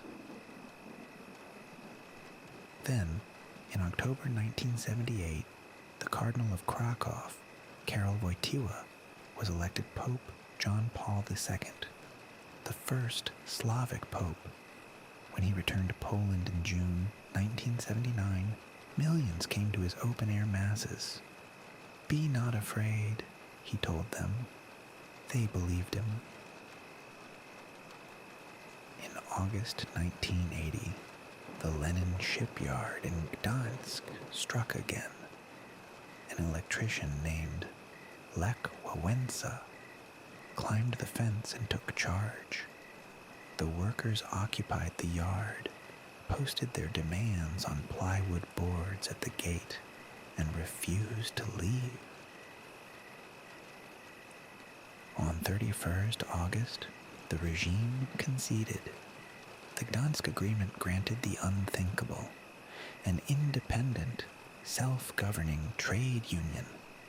Wałęsa signed it with a giant souvenir pen bearing the Pope's image. Solidarity was born, and it spread like wildfire. Within a year, Solidarity counted nearly 10 million members, a quarter of the entire nation, workers and farmers and students, under one red and white banner. The crown eagle and the sprawling Solidarność logo appeared on walls in every Polish town. Moscow watched with mounting alarm and massed troops on the border. But this time, the Kremlin hesitated. Afghanistan already bled them. The Polish party would have to crush its own. The task fell to the general who was also prime minister, Wojciech Jaruzelski. In the small hours of 13th December 1981, Jaruzelski declared martial law. Tanks took the streets. Telephones went dead. The borders closed. Thousands of Solidarity activists were rounded up in the night and interned. The general read the decree on morning television. At the Wujek coal mine near Katowice, miners barricaded themselves underground and refused to surrender. Riot police stormed in. On 16th December, the special units opened fire. 9 miners were shot dead, the bloodiest single act of the crackdown. Solidarity was driven underground, but never destroyed. Its presses ran in cellars. Its leaders met in secret. People answered curfew by switching off their televisions during the regime's news and walking the streets in silent, collective contempt. The church sheltered the resistance. In October the 1984, the security service abducted Father Jerzy Popiałuszko, a young priest whose sermons drew thousands. They beat him, bound him, and drowned him in a reservoir. 250,000 came to his funeral. In 1983, Lech Wałęsa, still under surveillance, was awarded the Nobel Peace Prize. Afraid to leave Poland, lest he be barred return, he sent his wife Danuta to Oslo to receive it. The world had not forgotten the man at the shipyard fence. Martial law was formally lifted in 1983, but the gray years dragged on. Shop shelves stayed bare, ration cards multiplied, and a generation grew up in a country at war with itself. Yet the Union survived, banned but breathing, waiting. Across the bloc, the pattern had repeated itself for 3 decades. Berlin in 53, Budapest in 56, Prague in 68, Poland, again and again. Each rising met the same answer: the tank, the truncheon, the midnight arrest. And yet the boot never quite stamped out the memory. People kept the names of the dead. Polak, Popiałuszko, the workers of Poznan and Gdynia. They passed them down in whispers, in samizdat, in candles lit on anniversaries the state tried to erase. What changed was not the people's courage, but the master's nerve. By the mid-1980s, the Soviet economy was failing, and a new leader sat in the Kremlin. Mikhail Gorbachev spoke of openness, of reform, and quietly of letting the satellites choose. The Brezhnev Doctrine, which had drowned Budapest and Prague in armor, was quietly abandoned. For the first time since the war, a rising in the east might not be met by a Soviet tank. The fear that held the bloc together began to drain away. In Poland, the regime that had jailed Solidarity now sat across a round table from it. The union that survived martial law was about to be tested at the ballot box, not the barricade. The years they rose were ending. The year they won was about to begin. In the official world, citizens marched, voted, and applauded on cue. But behind the apartment door, in the kitchen after dark, a different country existed. Historians later called it the Second Society, private, truthful, and entirely unofficial. Every morning, the double life resumed. A factory worker in Warsaw passed beneath a banner praising the 5-year plan, his face composed, his thoughts unsaid. Public conformity was a uniform everyone wore, and almost no one believed. The state owned the printing presses, the radio towers, the newspapers. So truth went underground onto carbon paper. A single typewriter loaded with 10 sheets and 10 carbons could birth 11 faint copies of a forbidden text at once. In Moscow, the word for it was samizdat, self-published. Alexander Solzhenitsyn's Gulag Archipelago circulated this way, retyped through nights, hidden in coat linings, read in a single borrowed day before being passed onward to the next trembling pair of hands. Possession alone was a crime. Article 70 of the Soviet Criminal Code punished anti-Soviet agitation with up to 7 years in a labor camp. People read fast, memorized lines, and never asked aloud who had typed the page they were holding. The Chronicle of Current Events, begun in Moscow in 1968, listed every arrest, trial, and camp sentence the regime tried to hide. Typed and retyped, it survived 15 years, a quiet newspaper of repression that the repressors could never quite kill. In Poland, the underground learned to print at scale. Activists built clandestine presses in cellars, ran them on stolen ink, and by 1980 the publishing house Nawa had issued whole books beyond the censor's reach, smuggled stencils turning into novels. Czechoslovakia called its version Samizdat too, but here it had a publisher's name, Edis Petlis, the Padlock Edition, founded by the writer Ludwig Vakulik in 1973. Each typed volume carried a number, a signature, the dignity of a real book. Banned writers were forbidden to publish, so they became boiler stokers and window cleaners by day and authors by night.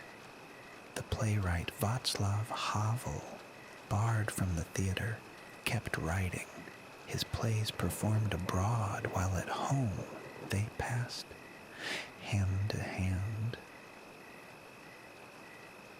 On the 1st of January 1937, a document appeared in Prague signed by 242 citizens. It was called Charter 77. It asked only that the government obey its own laws and the human rights treaty it had signed in Helsinki 2 years before. The regime answered with fury. Signatories lost their jobs, their phones, their children's university places. Philosopher John Patočka, a charter spokesman, died in March after 11 hours of police interrogation. Decency had been made expensive, and people paid anyway. Surveillance was the cost of keeping the official world intact. East Germany's Ministry for State Security, the Stasi, ran nearly one informer for every 63 citizens, opening mail, steaming envelopes, and filing the private smell of dissent in cardboard folders. So conversation retreated to where the microphones were fewer. Around the kitchen table, with the radio turned up to mask the words, families said what they actually thought. The kitchen became the smallest free republic in the Eastern Bloc. In Moscow, kitchen table politics had its own name, Kuchnia, the kitchen. Here intellectuals debated, poets recited, and bottles of vodka emptied beneath shelves of forbidden books. The real parliament of the Soviet Union met over tea and cigarettes. What could not be said outright was said in jokes. The political joke, the anecdote, became a folk art of survival. Whispered in queues and at bus stops, it punctured the regime's solemnity in 10 seconds and left no fingerprints. They joked about the shops. A man joins a queue and asks what it is for. Nobody knows, but everybody stays. They joked about the news, where the paper Pravda meant truth, and the paper Izvestia meant news, and in neither was there any of either. Behind the jokes lay the real arithmetic of scarcity. The planned economy promised abundance and delivered the line. Soviet citizens spent, by some estimates, more than 30 billion hours a year simply standing in queues for goods that might already be gone. Scarcity bred genius. The queuing economy ran on connections, on blat, the invisible currency of favors. A butcher who saved you meat, a clerk who held a pair of boots. You repaid in kind, and the whole gray machine kept turning. In East Germany, people learned a verb, organisieren, to organize. Not to buy a thing, but to obtain it by cunning. A spare part, a bathroom tile, a banana at Christmas, each acquired through a web of barter and patience that no plan ever charted. Hungary went furthest in tolerating the private hustle. Under Janos Kadar's slogan, "Those who are not against us are with us," citizens were left a little room to earn on the side, to trade, to look away from the party and toward their own small comforts. That bargain had a name: goulash communism. The shops in Budapest held more than those in Moscow. The second economy was half legal and everywhere. People worked their official job, then a second, unofficial one, and the line between them quietly dissolved. And on Friday afternoons, the cities emptied. Across the block, families fled the concrete blocks for a patch of ground beyond the ring road. The dacha, the telek, the allotment garden. Here a man could grow his own tomatoes and answer to no plan. The Hungarian word was Hétvégi telek, the weekend plot. On the Buda Hills and beside Lake Balaton, families built tiny cottages from whatever they could organize, mixing concrete on Saturdays, and called this scrap of private earth their real home. These gardens were not idleness. They were survival and quiet defiance at once. By the 1980s, private plots covering a sliver of Soviet farmland produced a quarter or more of the nation's food, the unofficial economy feeding the official one. The private world had a soundtrack the state never chose. After the war, jazz arrived as the music of the enemy, decadent, American, forbidden. So young people in Leningrad and Prague played it anyway, in cellars, behind locked doors, at low volume. They could not buy the records, so they made them. In 1950s Leningrad, enthusiasts cut bootleg discs onto used hospital X-ray film, ribs and skulls spinning at 78 revolutions a minute. They called it music on the bones, jazz on a stranger's broken arm. As the children grew, jazz gave way to rock and roll, and the regimes feared the guitar more than the saxophone. In Czechoslovakia, a band called the Plastic People of the Universe played long-haired, loud, and gloriously indifferent to official taste. In 1976, the police arrested the band and put its members on trial. The absurdity of jailing musicians for their music galvanized the dissidents. The case became a spark for Charter Samoníctví the next winter. Rock and resistance had fused into one cause. Western records seeped through the curtain anyway.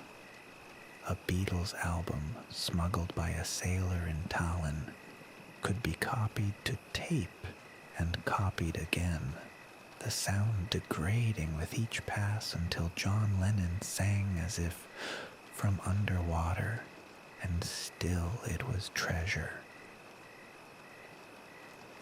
In East Berlin, the young pressed their ears to West German radio, to Rias and the music it carried over the wall, as if frequencies could not be guarded like borders.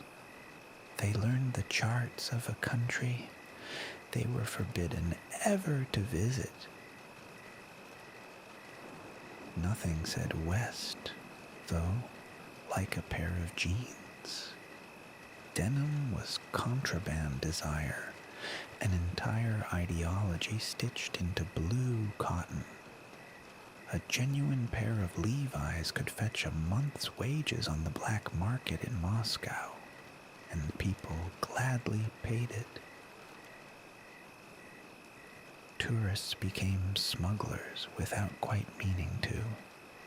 A visiting student arrived with 3 pairs of jeans in his bag and left with rubles, sold to teenagers desperate for the real thing. The seams checked, the rivets inspected like the marks on a gold coin. In Poland and Hungary, special hard currency shops, Puex and Intertourist, sold Western goods for dollars and marks the state hungered for. Ordinary citizens pressed their faces to the glass at Marlboro cigarettes and Coca-Cola they could rarely afford to buy. Blue jeans crossed the curtain in Hungary too, where a domestic brand trapper tried to imitate the Western cut so the young would buy at home. It was never quite the same. The label, not the cloth, was the thing they craved. The hunger for the West was a hunger for elsewhere, and information was smuggled as eagerly as denim. Radio Free Europe and the BBC beamed news across the border, and millions tuned in nightly, even as the regimes jammed the airwaves with electronic howl. The double life demanded a private language of trust.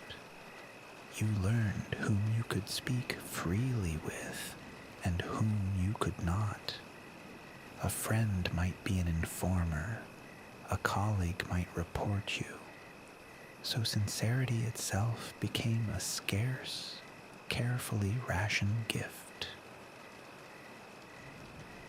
Václav Havel gave the predicament a name in his 1978 essay.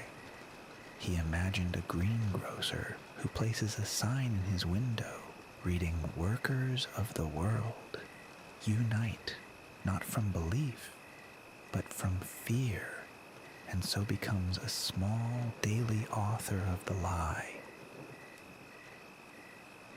Havel called the alternative living in truth, the simple, dangerous act of refusing to repeat what you did not believe. It cost careers, friendships, freedom, but the man who took the sign out of his window, he wrote, recovered something the state could not give back. Living in truth was punished swiftly. Havel was imprisoned for years, his letters to his wife Olga smuggled out and later published.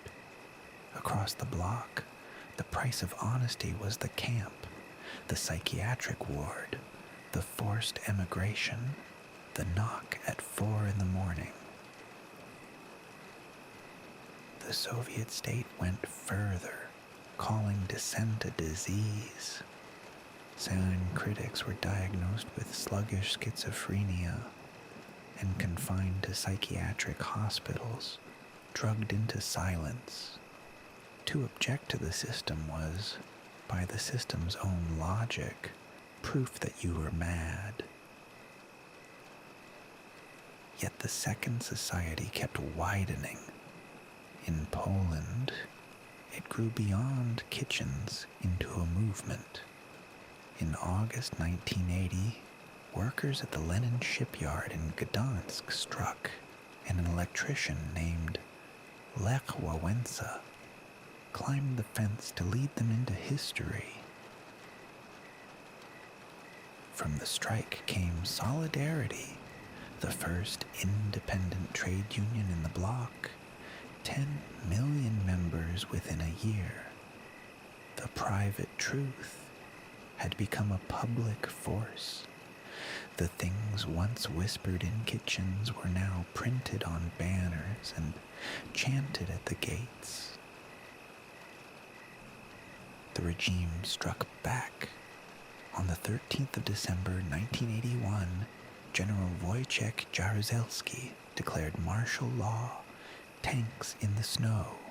The leaders interned, the union banned. Solidarity was driven back underground, into the cellars and the carbon paper where it had begun. Underground, it survived.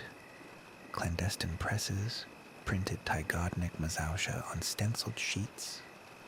A secret radio Solidarity broadcast for minutes at a time before the vans could fix its signal. The lamp lit in 1980 was hidden, but it was never quite put out. In the churches, the Second Society found a roof. In Poland, Catholic priests gave the opposition sanctuary. When Father Jerzy Popiełuszko was murdered by secret police in 1984, 250,000 mourners turned his funeral into a silent act of defiance. The double life left its quiet marks everywhere. The candles lit in windows on Christmas Eve in occupied Poland. The typed page passed wordlessly across a cafe table. The West German tape pressed into a cousin's hand at a border crossing. None of it overthrew anything by itself. The samizdat, the jazz on the bones, the joke in the queue, the garden plot, the smuggled jeans, each was small, but together they were a parallel world the party never managed to govern. The historian Elmer Henkes in Hungary gave the phenomenon its name in the 1980s, the Second Society, the unofficial network of private life that grew year by year, larger and more real than the official one stacked above it. By the mid-1980s, the two societies could barely coexist. The official world spoke a language no one believed. The private one held everything people actually wanted. A regime cannot rule forever over citizens who, in their hearts, have already emigrated. Then, in a decade, a man in Moscow began to speak words the kitchens had used for years. Openness, restructuring, glasnost. The whispered truth was about to be said aloud from the top, and the curtain itself would begin to tremble. By the late 1970s, the Soviet Union had settled into a gray permanence. Leonid Brezhnev, his chest weighted with medals, presided over a Politburo of old men. The promised future had become an endless, exhausted present that simply repeated itself. They called it the era of stagnation. Factories met their quotas on paper while shelves stood half empty. Across the block, citizens queued for hours for meat or shoes, mastering the daily arithmetic of scarcity and the patient art of waiting in line. In Poland, the shortages turned political. At the linen shipyard in Gdansk, an electrician named Lech Walesa climbed the fence in August 1980, and 17,000 workers stopped their tools. From the strike was born Solidarity, the bloc's first free trade union. Solidarity swelled to nearly 10 million members within a year. Moscow watched in alarm. In December 1981, General Wojciech Jaruzelski declared martial law, tanks rolled into Polish cities, and the Union was driven underground, but never quite extinguished.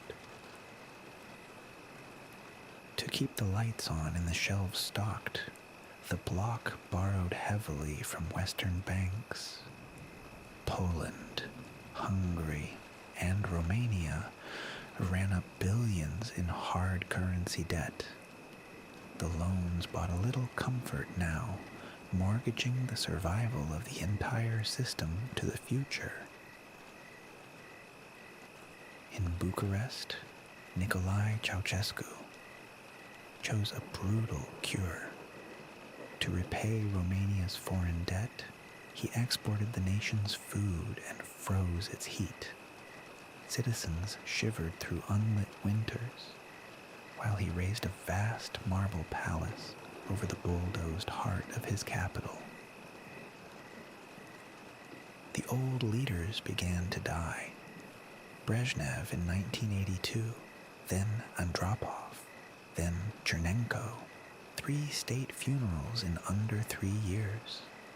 The Kremlin walls absorbed one frozen procession after another, until even the Politburo grasped that the gerontocracy itself was dying. In March 1985, the Politburo turned to a younger man, Mikhail Gorbachev, 54, energetic, talked openly of reform. He named 2 ideas that would unravel everything: glasnost, openness, and perestroika, restructuring. He meant to save socialism, not to bury it.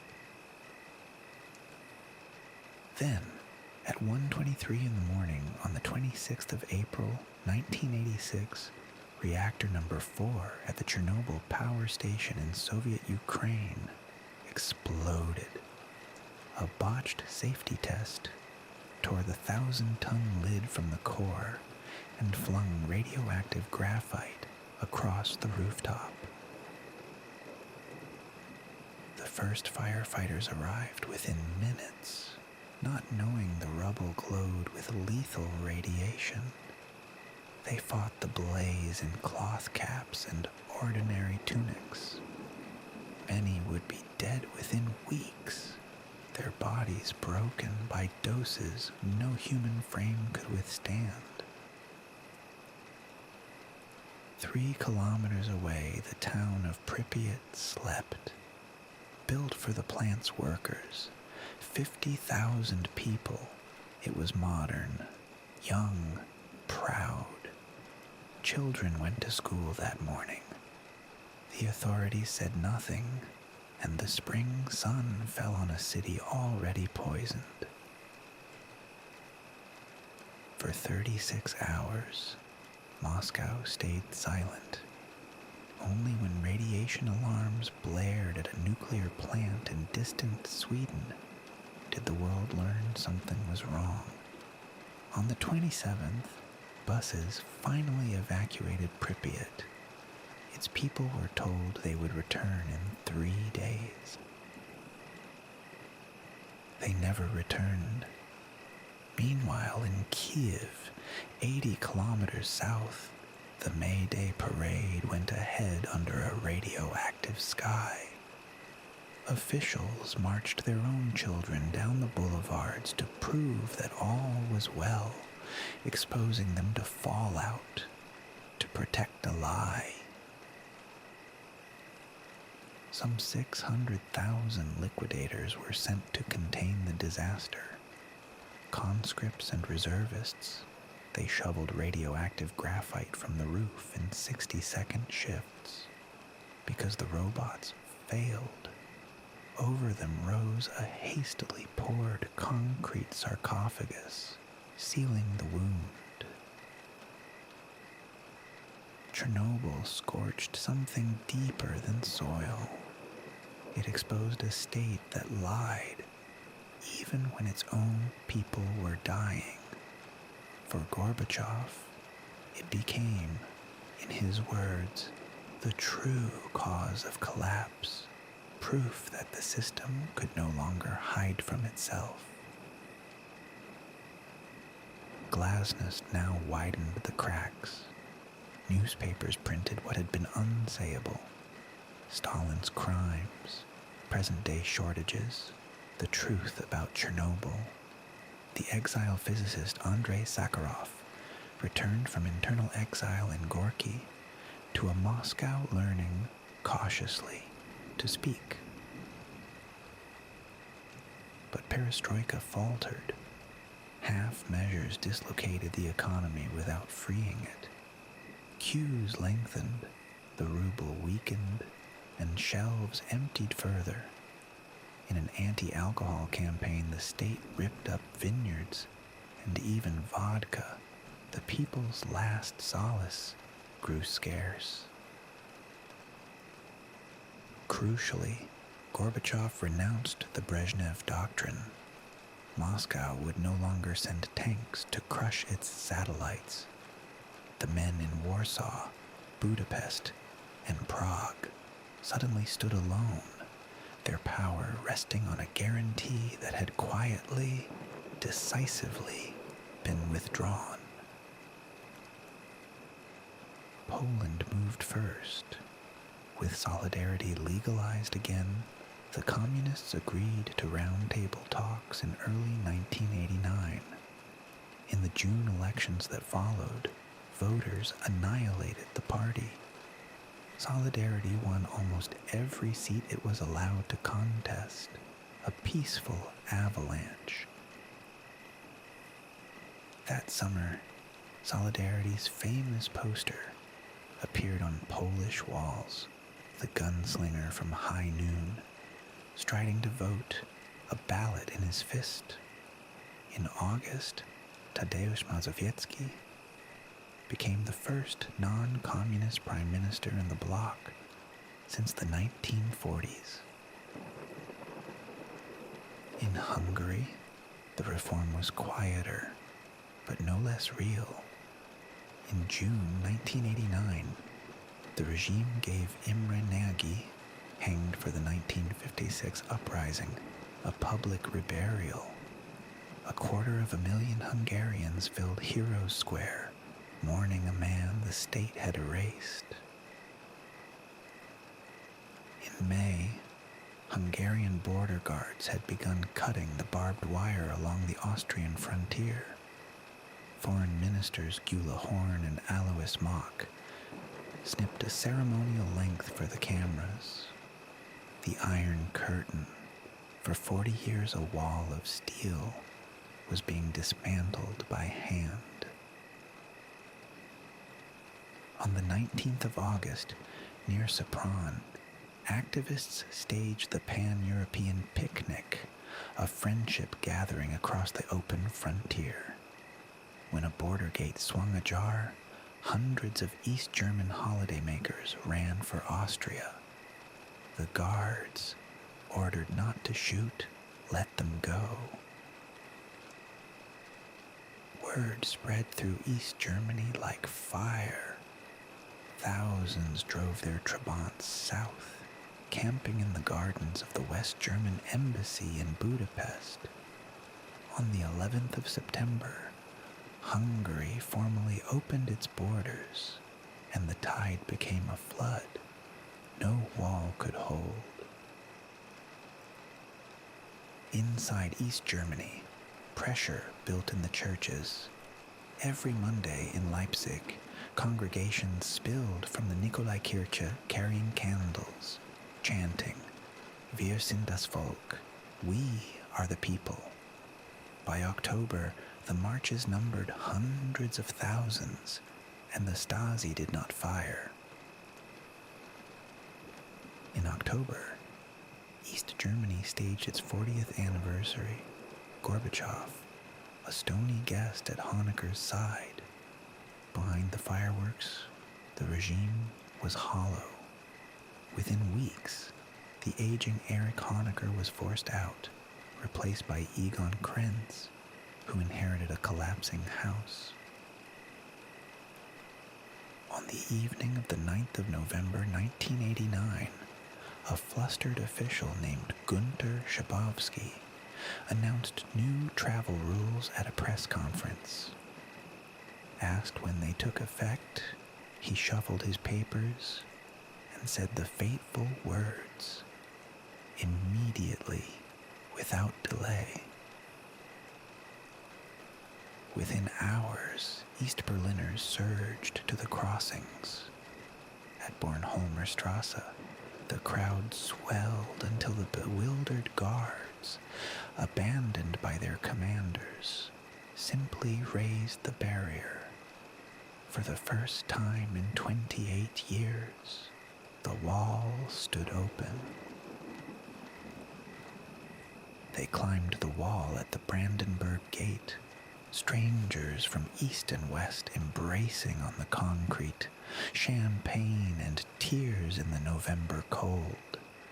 Sledgehammers rang against the slabs as Mauerspechte, wall woodpeckers, hacked away their souvenirs of a vanished frontier. The fall of the wall set off a chain across the bloc. In Prague on the 17th of November, riot police beat student marchers on Narodny Avenue. Far from cowing the city, the violence ignited it, and the crowds began to gather every day. Day by day, Wenceslas Square filled, until 750,000 Czechs and Slovaks stood beneath the windows, jangling their keys to ring the regime out. They named it the Velvet Revolution, for not a pane of glass was broken. On a balcony above the square stood Alexander Dubček, the broken hope of the Prague Spring, beside the playwright Václav Havel, jailed earlier that very year. By December, the communist government had resigned, and Havel, the dissident, was president. In Bulgaria, the change came from within. On the 10th of November, the day after the wall fell, the Politburo deposed Todor Zhivkov, ruler for 35 years. In Sofia, citizens who had never protested poured into the streets to demand more.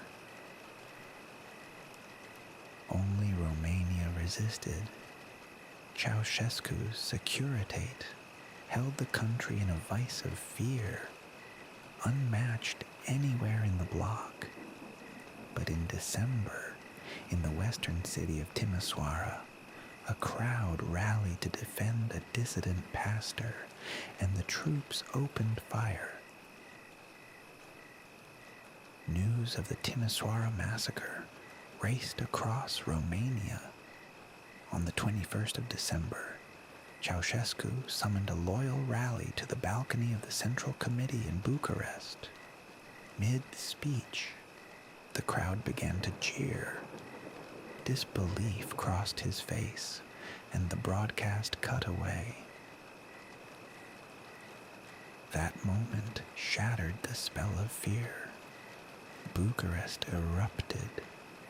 Tanks and crowds clashed around University Square through the night, the dead falling on the pavements. By morning of the 22nd, the army had changed sides, and the people held the streets. Ceausescu and his wife Elena fled by helicopter from the Central Committee roof, then by car, hunted across the countryside. Captured within hours, they were held in a barracks at Targoviste to await a hasty, improvised trial. On Christmas Day, a military tribunal condemned them both for genocide. Within the hour, they were taken to a courtyard wall and shot. The execution was filmed. Their crumpled bodies were shown on Romanian television, the bloc's only violent ending. As 1989 closed, the bloc lay transformed. In divided Berlin, on New Year's Eve, 1 million revelers thronged the Brandenburg Gate. Fireworks burst over the wall they had once feared to approach. 40 years of partition were ending in a single night. The unraveling reached the Soviet republics themselves. In the Baltic states, occupied since 1940, under the secret pact between Hitler and Stalin, a singing revolution had been swelling. People gathered in their tens of thousands simply to sing forbidden national songs. On the 23rd of August 1989, the pact's 50th anniversary, 2 million Estonians, Latvians, and Lithuanians joined hands in a single human chain. The Baltic Way stretched 600 kilometers from Tallinn through Riga to Vilnius, an unbroken line of defiance. Lithuania pressed hardest. In March 1990, its parliament declared independence outright, the first republic to break from the Union.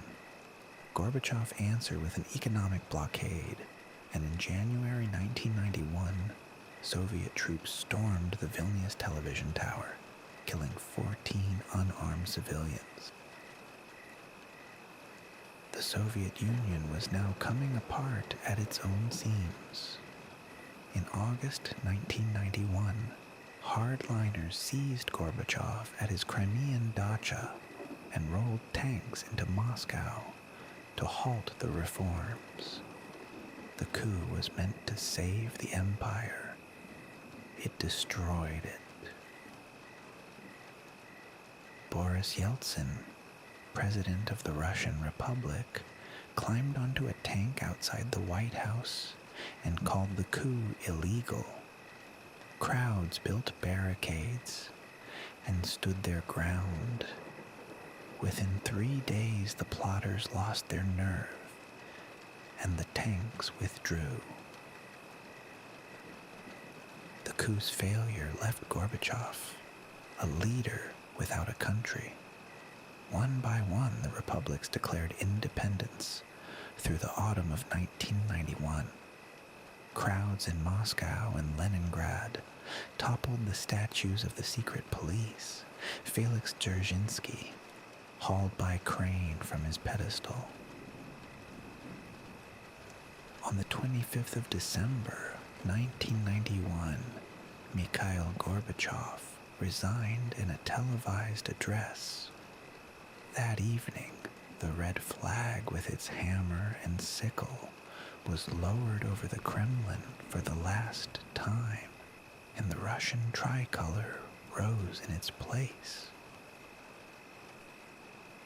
After 69 years, the Soviet Union ceased to exist.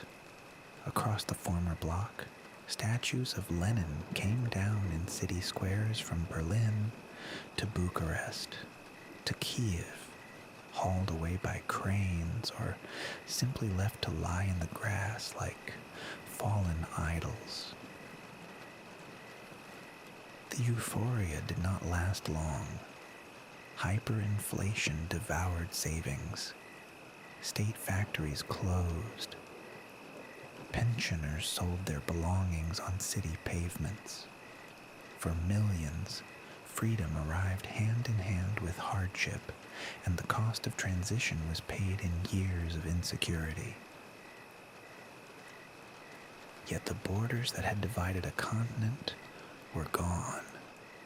In October 1990, Germany was one nation again. The checkpoints, the death strips, the watchtowers stood empty, monuments to a fear that an entire generation had simply, finally, ceased to obey. The Iron Curtain had fallen, but it left a deep imprint on those who had lived behind it. In the decades that followed, that lost world would be remembered, mourned, and argued over, its everyday textures still shaping the Europe it left behind.